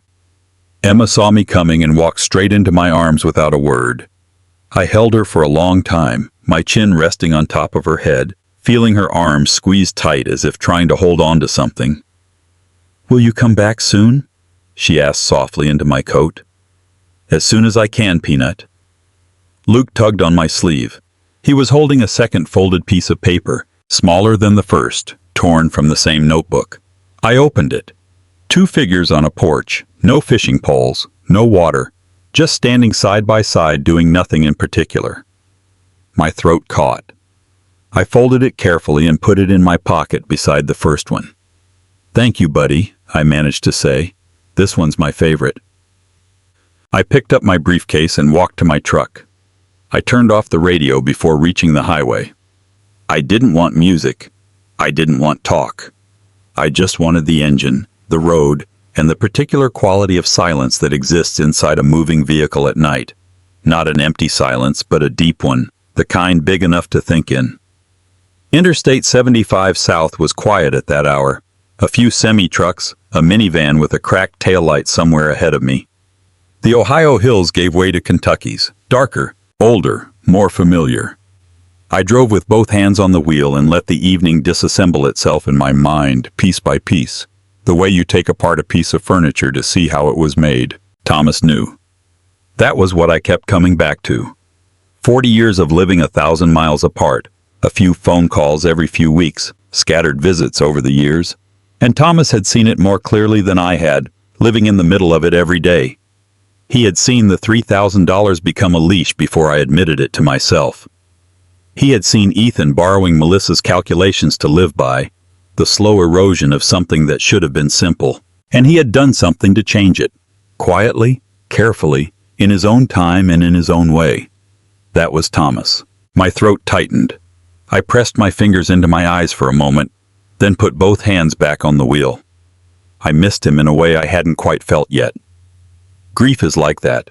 Sometimes it lingers at a distance, approaching step by step, waiting until you have room for it. I didn't have room for it yet, but I could feel it out there, waiting patiently. I pulled into a truck stop near Dry Ridge around 11:30. The station was brightly lit and empty, an island of fluorescent light in the dark Kentucky night. I filled the tank, stood in the cold air, pulled out my phone, and called Dale. He picked up on the second ring. "You still in Ohio?" "Just crossed back into Kentucky. How are things?" I leaned against the truck and looked up at the sky. More stars out here than in the city, like always. I told him, not everything, not word for word, but the shape of it. Richard's speech, the briefcase, the numbers. Thomas's words read aloud before a table of 30 people. The expressions on the faces I had watched all evening shifting like furniture being moved in a room. Dale listened without interrupting. That was one of the things I always valued most about him. He listened like a good mechanic looks at an engine, taking in the whole thing before saying a word. When I finished, he was quiet for 3 full seconds. "Well," he said. "Damn." I laughed. It came out raspy, surprised, and genuine. The first real laugh I'd had since Emma came running across the lawn with her arms wide open 6 hours ago. My eyes burned a little. I wiped them with the back of my hand and looked up at the starlit sky. "Yeah," I said. "Damn about covers it." Ethan didn't say anything worth holding on to, I take it. I thought of Ethan's face in the glow of the string lights, the tear he caught with the back of his hand as if he didn't think he deserved to shed it. I became someone I don't recognize. "Maybe," I said. "Give it time." Dale made a sound that meant he understood. "And you? You all right?" Looked at the briefcase on the passenger seat containing Thomas's folder. "Getting there," I said. "That's enough for one night." "Yeah. Get home safe, Jack." I hung up, got back in the truck, left the gas station, and drove into the dark road heading south toward the Harlan Pine Mountains, somewhere ahead of me in the dark. The city lights behind me faded in the rearview mirror until there was only blackness. I got home just after midnight. The workshop light was still on. I had left it burning when I rushed out that morning and hadn't remembered it since. I pushed the door open and stood in the doorway for a moment, breathing in the smell of walnut, linseed oil, and honest work. The board I had been finishing Thursday night was still sitting on the workbench, right where I left it, patient the way wood is. I sat down on my work stool, placed both hands flat on the bench, and looked at the board for a long time without moving. The fan turned in the corner. The light hummed. Outside, the Kentucky night was completely still. There are things that wait for you, I thought. And there are things that don't. Tomorrow, I would return to Karen's office. There was one more thing Thomas had left behind. I didn't sleep much. I lay in bed until 4:00 a.m., then gave up and went to the kitchen to brew coffee. This time I could actually drink it. I stood by the window, watching the dark yard until the sky behind the hills turned from black to a deep pre-dawn blue. The cedar tree Susan had planted along the back fence emerged as a dark silhouette against the sky. I watched it until I could see it clearly. At 7:30, I drove to Lexington. Karen was already at her desk when I arrived, which didn't surprise me. She was the kind of person who came in early on regular days and even earlier on difficult ones. She stood up as I walked in. "How are you this morning?" "Still here," I said. "Strange as it is." She almost smiled. "That's right." She reached into the bottom drawer of her desk and pulled out a brown envelope, thicker than yesterday's, sealed tightly with packing tape along all four edges, the way Thomas did everything, making sure everything stayed right where he put it. His handwriting on the front read, "For Jack, read in private." I looked at those three words for a moment. "Take the conference room," Karen said. "Take your time. I'll make sure you're not disturbed." The conference room had a long table, 4 chairs, and a window looking out onto Limestone Street. I sat with my back to the door, the envelope in front of me, as the Sunday morning sounds of downtown Lexington filtered faintly through the glass. Church bells somewhere, a delivery truck, the particular stillness of a city not yet fully awake. I peeled off the tape and opened the envelope. The letter was 6 pages long, written on the same cream-colored paper Thomas had used for 40 years, in the same neat print with the blue fountain pen he had carried since college.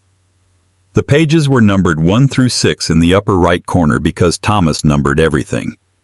He used to say that after spending so many years signing contracts, he didn't trust pages not to get mixed up. The very first line stopped me cold. "Dear Jackie." Nobody had called me Jackie in 40 years. Nobody except Thomas. The last time I had heard that name, it was in my mother's voice, and she had been gone for 22 years.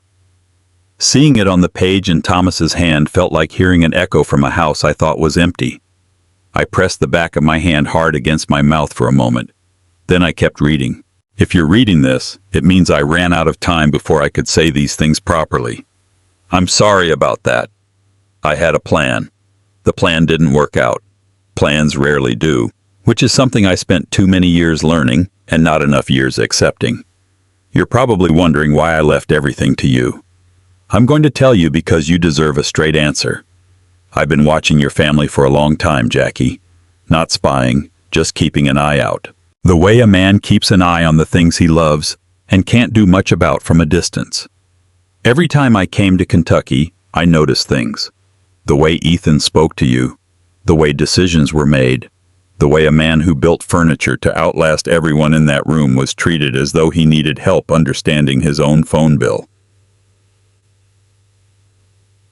My chest tightened so fiercely that I choked on my breath for a second.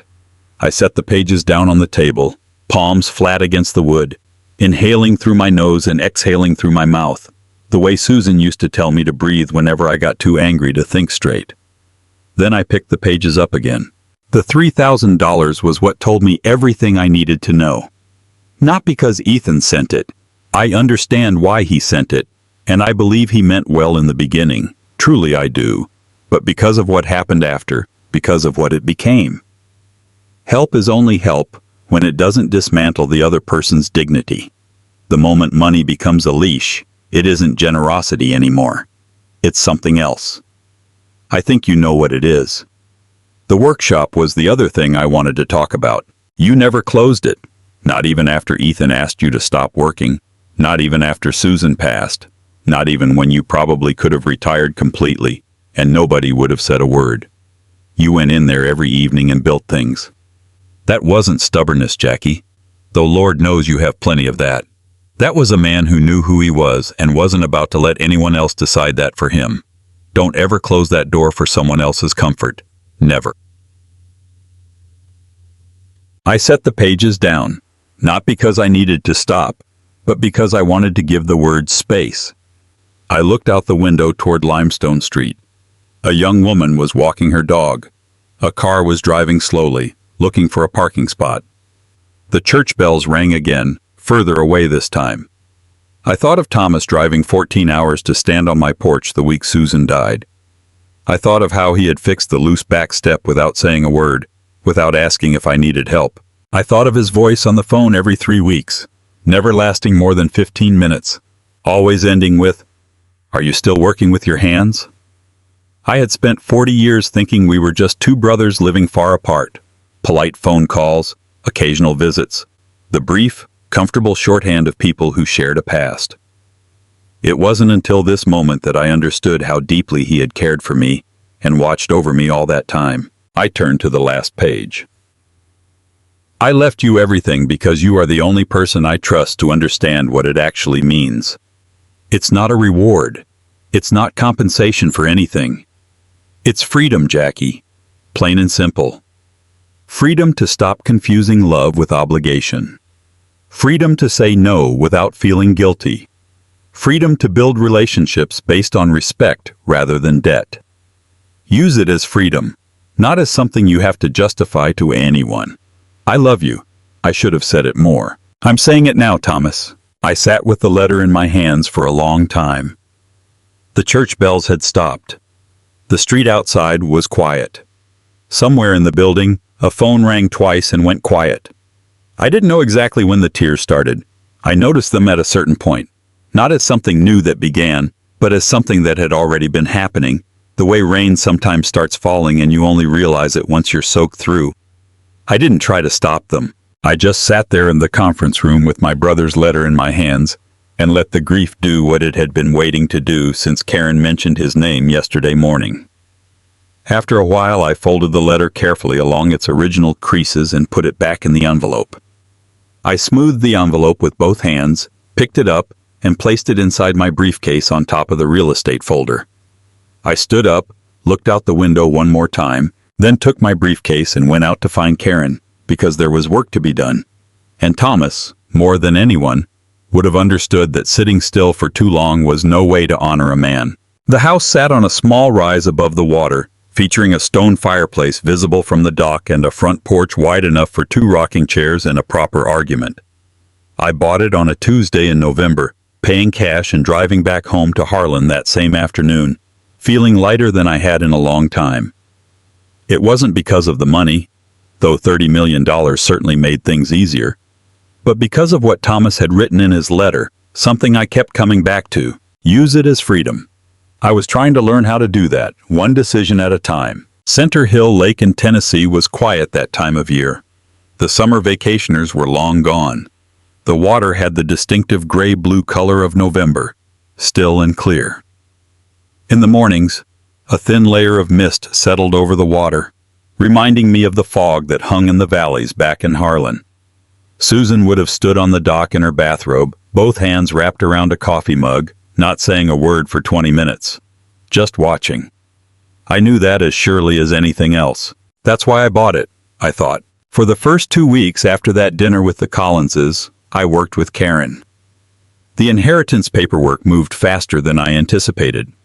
Thomas's trust had been structured with such care that even the complex matters ran smoothly, like a good piece of furniture that disassembles neatly at the joints when needed.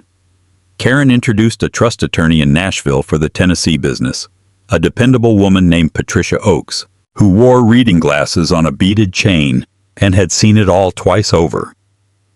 We set up an irrevocable educational trust for Emma and Luke, with Patricia acting as the independent trustee. The trust was structured to cover tuition, room, and board, as well as reasonable living expenses at any accredited college or university, automatically paid when each child enrolled. Ethan's name was not on any of the paperwork. Neither was Melissa's. That money would be available when Emma and Luke needed it, and nobody could touch it in the meantime for any reason. "You understand this is final," Patricia said as I signed. "You can't revoke it." "I know," I said. "That's the point." We also established the Susan Mercer Community Scholarship through Harlan Community College, a simple endowment large enough to fund 2 full-ride scholarships every year in perpetuity for first-generation college students from Harlan County. The director of financial aid, a tired-looking man named Gerald Watts, who I suspected had been underfunded his entire career, looked over the numbers, looked up at me, and said very softly, "Mr. Mercer, this is going to change kids' lives." I had to look out the window for a moment before I could answer. I built a small workshop behind the house too. Nothing fancy, just a simple shed with good light, a sturdy workbench, and enough room for the tools I brought down from Harland. Thomas had been right about the workshop. It wasn't just a place where I worked. It was where I was myself. I wasn't going to close that door for anyone. Dale came down on a Saturday in mid-November with a case of Ale 8-1 and no particular agenda, which was the best kind of visit Dale ever made. He walked around the property with his hands jammed into his coat pockets, looking at the water, the dock, and the stone fireplace visible through the front windows. He was quiet for a long time, which, for Dale, meant he was thinking seriously. Finally, he stopped at the edge of the dock and looked out across the lake. "Susan would have loved this place," he said. My chest tightened. "That's why I bought it," I said. He nodded.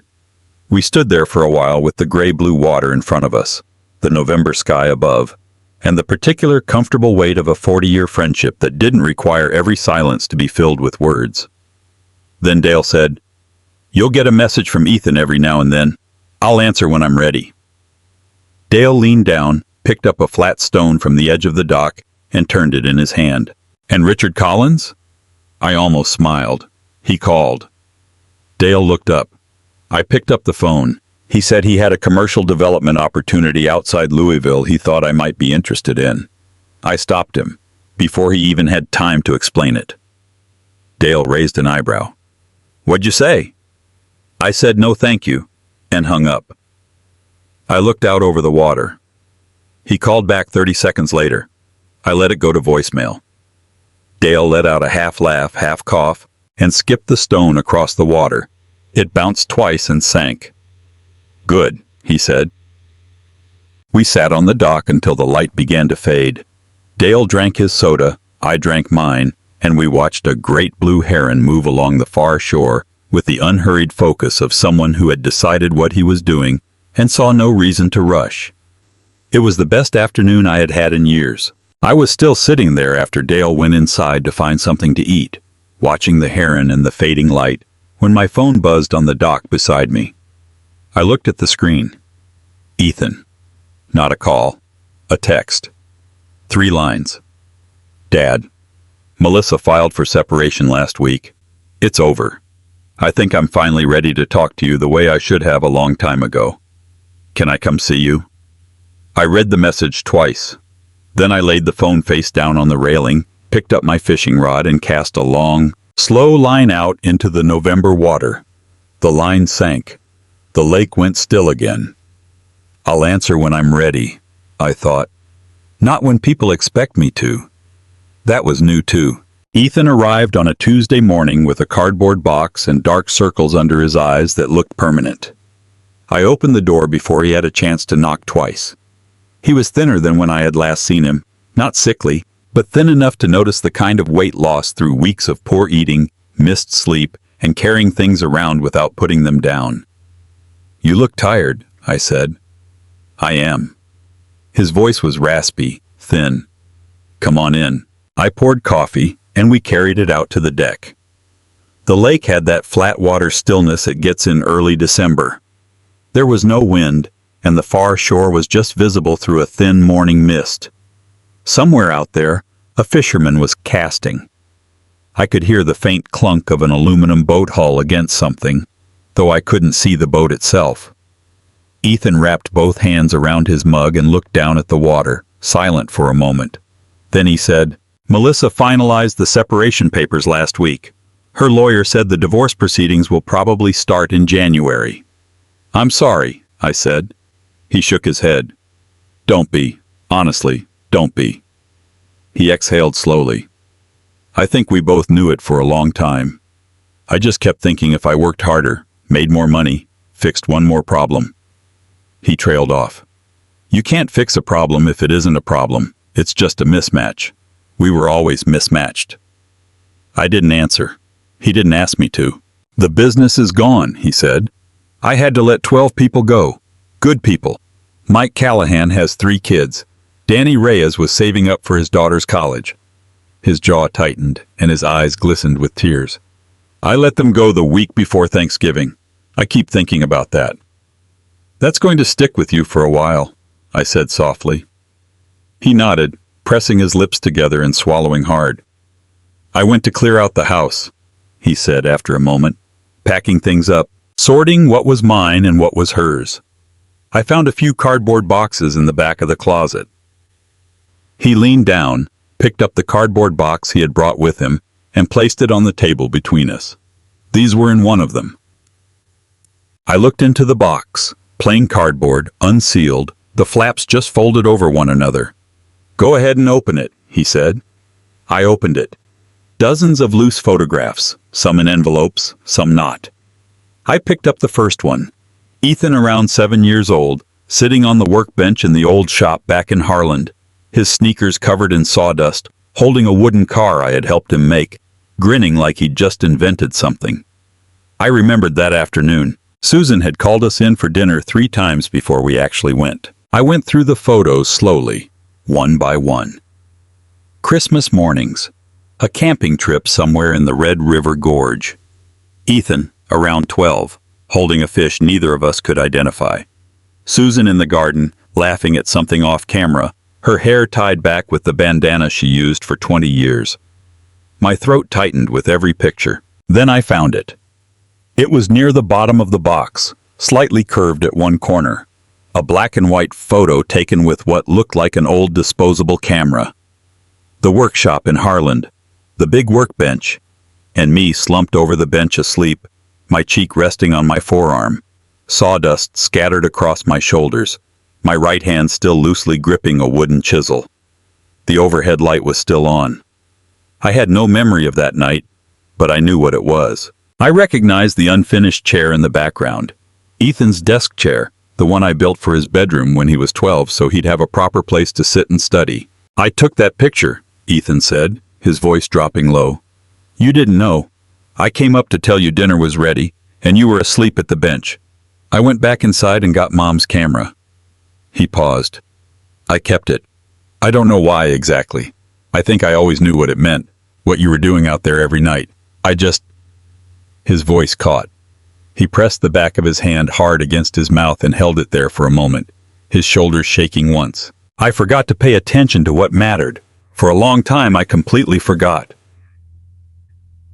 I looked at the photograph for a long time. The man asleep at the bench was younger than I remembered. There was something in his posture, even unconscious, even exhausted, that was completely at peace in that space, as if he belonged there, as if the workshop was the one place in the world where his body knew it was exactly where it was supposed to be. I set the photograph down on the table very carefully. Then I looked at my son. Ethan's eyes were brimmed with tears. A single tear rolled down his cheek, and this time he didn't try to wipe it away. He just let it fall. I'm sorry, Dad, he said. Not for any one thing. I'm sorry for all of it, for what I let myself become. I reached out and laid my hand over his on the table. I know, I said. He turned his hand over and gripped mine tightly, the way a person holds on to something when they aren't sure of the ground beneath them. We sat like that for a moment, with the lake before us, the unseen fisherman somewhere out in the mist, and Thomas's words from the letter echoing in my mind. It's freedom, Jackie. Use it as freedom. I spoke softly. Forgiveness and trust aren't the same thing. He nodded, his eyes cast down. I know. I forgave you weeks ago. I squeezed his hand once and let go. Trust is going to take time. That's just the truth. He wiped his face with the back of his hand and straightened up, looking out over the lake like a man trying to find something solid in the distance. Can we start from here? He asked. Just from right here, whatever it looks like. I looked at my son, 42 years old, looking empty and honest in a way he hadn't in a long time, closer to the boy who had called me from Columbus about the briefcase than he had ever been. Yeah, I said, we can start from here. After that, we stayed on the deck for a long time. The mist over the lake dissolved into the mid-morning, and the water turned from pewter to a dull silver blue. Somewhere along the far shore, A pair of Canada geese moved leisurely along the bank with the quiet composure of creatures that had already decided on their direction and felt no need to explain themselves. I watched them for a while. They were good company. Ethan sat up straighter in his chair. The tired, defeated look from earlier had softened, not vanished completely, but rearranged itself into something that looked more like exhaustion than despair, which was an improvement. He looked out at the water the way a person looks at something when they aren't really seeing it, but need something to look at while thinking. "I don't expect anything," he finally said. "From the estate. I want you to know." "All right," I said. "I mean it." He looked at me. "Whatever you do with it, it's yours. Thomas left it to you. I get it now." He paused. "I understand why." I nodded. He looked back at the water. "I just need to know where I stand with you. Not about the money. With you." It was the most honest thing he had said to me in years. Maybe longer. "Here is where you stand," I said. I set my coffee cup down and turned my chair slightly toward him, the way you turn toward someone when you want to make sure they hear you. "You aren't getting a free pass. I'm not paying off your business debts." He nodded. No flinching, no arguing. "I'm not investing with you. Not now, maybe never. That door stays closed until we rebuild something worth investing in, and that's going to take time." I kept my voice calm, not harsh, just clear. "And I'm not making financial decisions out of guilt or out of fear of losing you. Those days are over." He nodded again, his jaw set tight but his eyes remained steady. I leaned forward slightly. "If you need a place to stay while you figure things out, I have a guest room. The workshop is heated. You're welcome to use it." I paused for a second. "If you want to learn how to make something with your hands, I'll teach you." I should have done that years ago. Looked at me, really looked at me, in a way he hadn't in a long time, and something shifted in his face. Not quite relief, but something quieter that looked like recognition. "And if you need help finding a job," I said, "I know people. I'll make phone calls. Not to give you something on a platter, but to open a door. You walk through it yourself." "Why?" His voice was raspy. "After everything?" "Because that's what fathers do." I picked up my coffee cup again. "It's not complicated." He placed both hands flat on the table and looked down. His shoulders rose and fell once, then again. "Dad?" His voice cracked clean down the middle, like a piece of walnut splitting along the grain. "The day I threatened to stop the 3,000, I thought I was being strategic. I told myself it was just leverage, that I didn't mean it, that you'd see reason and everything would be fine." He shook his head. "But I did mean it in that moment. I really meant it, and I have to live with that." "Yeah," I said. "You do." He winced, perhaps hoping for something softer. "I don't have anything gentler to tell you. Not about that. What hurt me wasn't the money," I said, wanting him to understand it completely. "What hurt was realizing my own son believed my dignity could be bought for a monthly price. That over the last few years, you looked at me and decided I was the kind of man who could be managed, the kind who could be bought." His eyes again, and this time he didn't try to stop them. He just sat there, hands on the table, letting his face show what he felt. The tears ran down his chin, and he made no move to hide them. "I never thought of you like that," he said. "I want you to know that no matter what I did, I never thought I was better than you." He paused, then spoke again. "You're the best man I know. You always have been. I just forgot to act like it."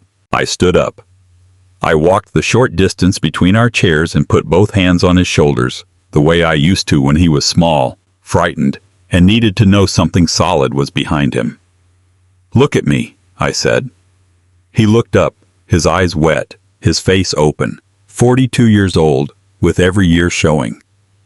"I love you," I said.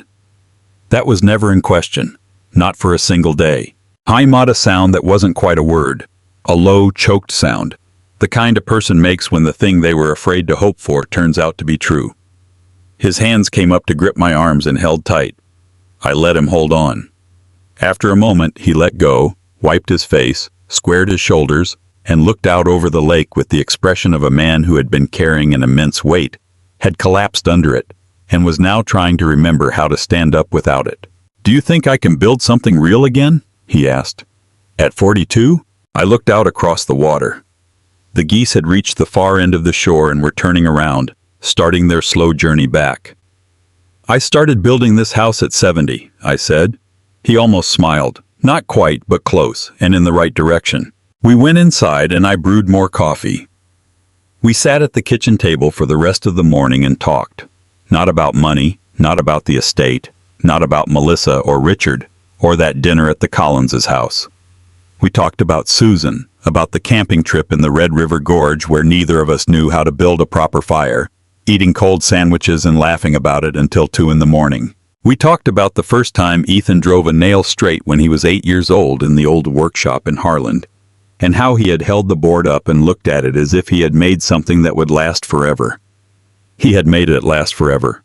He just didn't know it yet. He left just before sunset. I walked him out to his car and stood on the gravel driveway while he backed out and rolled down his window before driving onto the road. "I'll call when I get back to Cincinnati," he said. "I know you will." He looked at me for a moment, the way you look at something you took for granted and have now decided to stop taking for granted.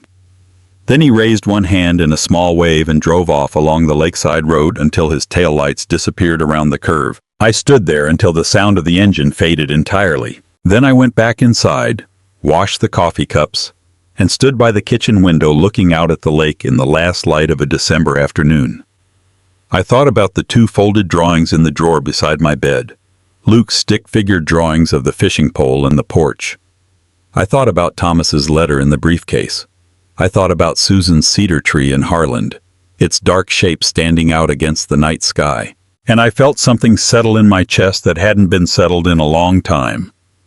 Time. Not fixed, not finished, just settled. That was enough for today. Ethan showed up on a Saturday in February without calling ahead.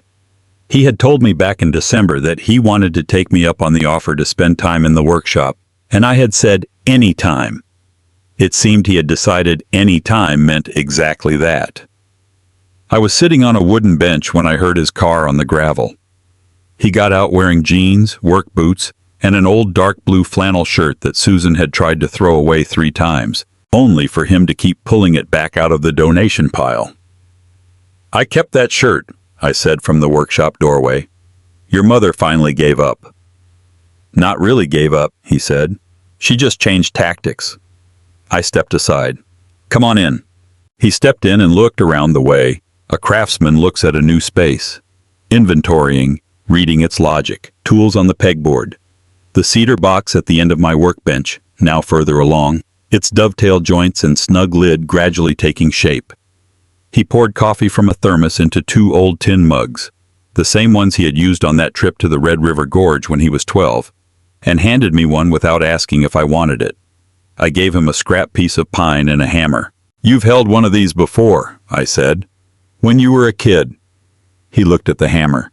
"You said the handle is what does the work, not the arm, remember? You said it 15 times. Apparently, he didn't remember as well as he thought, or how to swing it. The nail went in crooked, the head sank sideways, and the wood split slightly along the grain. He stared at it with the expression of a man who had just been corrected by something that didn't have an opinion. "That's bad," he said. "That's the first nail," I said. "Pull it out and try again." It took him 8 nails before one went in straight, the head flush, intact and square, just as it ought to be. He stopped and looked at it the way Luke would look at a piece of scrap wood 2 months later, the particular quiet of someone who had made something function properly. "Huh," he said. "Yeah," I said. He straightened up and shrugged. "Dad." He was looking at the nail, not at me. "I keep thinking about what you said back in December, about dignity having a monthly price. I've thought about it every day, and I keep coming back to the same thing." He finally raised his head. His eyes were clear in a way I hadn't seen in years at the Collinses. "I knew better. Before all of it, before the money, before Melissa, before Richard got his hands into everything, you taught me better. I don't know how I forgot. but I completely forgot. I picked up a nail and drove it home with 3 decisive strikes. The head flush against the wood, solid. Then I set the hammer down. "You know the difference between a good carpenter and a bad carpenter?" I asked. He shook his head. "A bad carpenter blames the wood. A good carpenter pulls the nail out and starts over." Ethan looked at the 7 crooked holes and the 1 straight nail. "I've got a lot of nails to pull," he said. "You've got plenty of time. You're only 42. He picked up another nail. We worked for 3 hours without talking much. That comfortable silence that exists between people when the distance between them is shrinking, filled with presence rather than emptiness. Around noon I made sandwiches, and we ate on the dock in the weak February sunshine. "Does Dale know what happened at the Collinses?" Ethan asked. "What does he think?" I looked at my son, wearing a flannel shirt, work boots, hands covered in sawdust, eating a sandwich in Tennessee in February because he had driven 3 hours on a Saturday morning to learn how to drive a nail straight. He said, "A man who forgets where he came from can usually find his way back if he's worth finding." Ethan thought about that. "Do you think he's right?" "Yeah," I said. "I think he's right." Before he left, he looked at the cedar box. "Have you figured out what it's for yet?" "Maybe," I paused. "Letters. Letters worth keeping." He nodded slowly, the nod of someone who understood without needing an explanation. At the door he stopped. "See you same time next month." I looked at the 1 straight nail hole surrounded by 7 crooked ones. "See you same time next month," I said. April came to Center Hill Lake, as it always does. Spring in Middle Tennessee begins quietly, then arrives all at once. One morning the trees along the far shore were bare and gray, and then 3 days later they were green, a bright, fresh green, almost electric against the blue sky, the kind of green that makes you understand why people write poetry about spring even when they know better. The lake shifted color too, turning warmer, looking shallower, though it wasn't. It was just the light changing the way it reflected on the water. I had been in the lake house for 5 months now. It felt longer. It felt like home. Ethan had called in January to say he had taken a job as a project manager at a construction company in Cincinnati, a small firm that built commercial interiors. Not roofing, not like anything he had done before. He spoke in a tone of cautious calm, the way you talk about something when you aren't sure yet whether you should be proud or just relieved. "It's honest work," he said. "Well, that's the only kind worth doing," I replied. There was a moment of silence on the line. "Yeah, I'm starting to remember that." He was paying off his debt slowly on his own, without any help from me. I knew that because he told me, not because I asked. That was new. That was progress. Emma and Luke arrived on a Friday afternoon in early April, dropped off by Ethan. Ethan didn't come inside. He just pulled into the yard, helped the kids with their bags to the door, hugged them both, and looked at me over Emma's head with an expression I recognized as gratitude, mixed with the quiet humility of a man who knew he could no longer take things for granted. "I'll be back to pick them up on Sunday," he said. "Drive safe," I said. He nodded once and turned back to his car. I watched him drive out of the driveway and thought, there he is, the son I raised. Not fully back yet, but heading in the right direction. Emma walked through the front door as if she owned the place, which I immediately took as a good sign. She went straight to the window overlooking the lake and said, "Grandpa, it's so pretty," with the genuine delight of someone who hadn't yet learned to use fancy words to disguise her feelings. "I think so too," I said. Luke had already found the workshop. I heard his sneakers on the workshop floor before I saw him. Then a long silence, followed by his voice calling out, "Grandpa, what are you making in here?" I walked out and found him standing in the middle of the small shed, hands on his hips, inspecting the space with the serious face of a building inspector. The workbench, the tools hanging on the pegboard, the unfinished piece on the bench, a small box made of cedar with dovetail joints, nothing fancy. Just something I worked on in the evenings because my hands needed something to do. The smell of cedar brought back memories. "I'm not entirely sure yet," I said. He looked at me. "How can you not know what you're making?" "Because I'm not finished making it.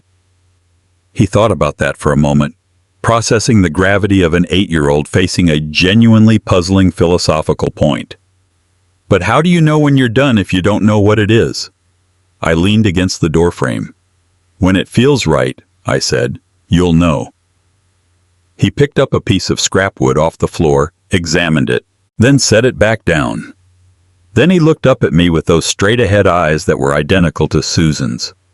I always think of that same particular gray, and he said, "Can I help?" "Sure," I said. "Go wash your hands first." The three of us spent an hour in the workshop. Emma eventually came out, drawn by the sound of us talking, and sat on a stool by the window reading a book. But every few minutes she looked up to watch Luke learn how to hold a hand plane without letting his hand slip. I showed him the direction of the grain. I showed him how much pressure was too much and how to feel the difference in his palm. At first he was impatient, then frustrated, then quiet with concentration, which showed he had plenty of patience once something clicked. By the end of the hour, he had pulled a long, smooth curl of wood off the surface of a scrapboard and held it up to the light like it was a rare object. "I did it," he said. "You sure did," I said. His grin was so wide it looked like it might slide off his face. Emma looked up from her book. "Luke, calm down. It's just wood." "It's not just wood," Luke said with great seriousness. "He's right," I said. "It's not just wood." Emma rolled her eyes, but she was smiling anyway. That evening, I grilled chicken. We sat on the front porch, the three of us eating at the outdoor table, watching the lake turn from yellow to pink to the deep blue of early dusk. Emma talked about school, a history project, a friend named Josie.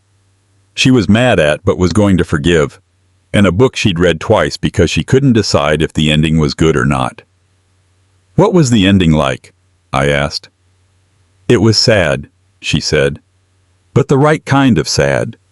Sad because things changed, not because things went wrong." I thought about that for a second. "That's a good ending," I said. She nodded seriously.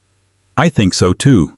After dinner, after the dishes were washed, after Luke had fallen asleep on the couch with one hand hanging off the cushion and his mouth slightly open, Emma came and sat beside me on the porch step. The lake was dark now, visible only as a shape, and the stars were coming out bright the way they do away from city lights. "Grandpa?" she said. "Yeah, Peanut? Are you happy here?" I looked out across the water. The dark water glistened for a moment. I thought about Thomas's letter in the briefcase inside, the cedar box on the workbench still unfinished, not knowing what it would be, the 2 folded drawings in the drawer beside my bed, the workshop light on every evening, turned on purpose now because I chose to go in there. "Getting there," I said. "Getting there." She rested her head against my shoulder, the way she used to when she was 5 and the world was simpler. I put my arm around her and we sat like that for a while, listening to the water, the frogs, and the particular quiet of a place that had decided it belonged to you. Later, after, Emma had gone inside and I sat alone on the porch with a cooling cup of coffee in my hand. I thought about Thomas, about the letter, about the things he knew from 1,000 miles away that had taken me 70 years to figure out for myself. I was trying. Some days I did better than others. I went back to the workshop, turned on the light, and looked at the cedar box on the workbench for a long time. The small, careful joints, the smell of the wood filling the small space. I still didn't know exactly what it was for. But I picked up the hand plane and kept going. Because that's the thing about building something. You don't always know what it's for until it's finished. And sometimes, not knowing is the whole point. The willingness to keep working, to trust the grain, to believe that if you're honest, patient, and pay attention, the final shape will make itself clear in time. Thomas had known that. Susan had known it too. I was still learning to get used to it. The workshop light stayed on. The lake stayed still. And for the first time in years, maybe the first time since Susan had stood in the doorway back in Harland, shaking her head with that smile, I felt like I was right where I was supposed to be, doing right what I was supposed to do, needing nobody's permission but my own. With $30 million, most people would think that was the greatest gift Thomas gave me. They'd be wrong. The cedar box was finished on a Thursday morning in late April. I hadn't planned it that way. I'd gone out to the workshop before sunrise, as I did most mornings, coffee in hand, no particular plan, and I picked up the hand plane and made one final pass along the top of the lid. And when I set the plane down and ran my palm across the surface, I knew it, the way you always know. Not because someone told you, not because a timer went off, but because the thing itself told you. It's done. I held it up to the morning light coming through the small workshop window. Cedar, pale and sweet-smelling, the dovetail joints fitting together perfectly, so clean you had to look close to see the seam. The lid fit snug. The brass hinges I had installed by hand moved smooth as silk. I set it on the bench and looked at it for a long time. Then I went inside and came back with Thomas's letter. I folded it once more carefully along the creases Thomas had made when he sealed the envelope and placed it inside the box. Then the two drawings from Luke, still folded, the fishing pole and the porch. Then the photograph, the one Ethan had brought in December, the black and white photo of the man asleep at his bench with sawdust on his shoulders and the chisel still in his hand. I closed the lid of the box. The brass latch made a small, familiar click. I lifted the box and carried it out to the dock. The lake that morning was completely still, the water so flat it looked like you could walk across it. The far shore was bright with young leaves. Somewhere across the water, a woodpecker was working on something, steady, patient, and unhurried. I sat down on the dock, the box in my lap, my coffee growing cold beside me, as the April sun just cleared the tops of the trees, and I thought about Thomas. He had spent 40 years building things that lasted. Commercial buildings, investment accounts, a trust carefully structured to outlast him. He had done it all quietly, without needing anyone to witness it, without needing a place to look back at him. I understood that now better than ever. I wasn't angry at Ethan anymore. I hadn't been angry at him in a long time. Anger is expensive, and I decided I couldn't afford it. Not because I was trying to be better than I am, but because I did the math, and the math was simple. I only have so many years left. I can spend them carrying a load, or I can put it down. I chose to put it down. The woodpecker kept working. The lake stayed still. I looked at the cedar box in my lap. Thomas's letter, Luke's drawings, the photo of a man who loved his son enough to fall asleep at his workbench while making something for him. All of it inside a box that smelled softly of memory, finished after a whole winter. The best things are made to last, Thomas had written. Not to impress. I stood up, carried the box back to the workshop, and placed it on the shelf above the workbench, the best shelf, the highest shelf, where finished things worth keeping belonged. Then I picked up a new piece of wood and started over. Looking back now, I understand what Thomas was really trying to tell me. He didn't leave me $30 million because I was special. He left it because I had never forgotten the things that mattered. And I had almost let other people convince me that I had. That's the thing that scares me most when I think about it. I believe God put certain people in our lives at just the right time. Thomas was mine. He watched from a distance, said nothing until the time was right, and then said everything. Here is what I learned, and what I hope you learn without having to learn it the hard way. How I delivered family justice didn't come from anger or revenge. It came from knowing my own worth before anyone else tried to put a price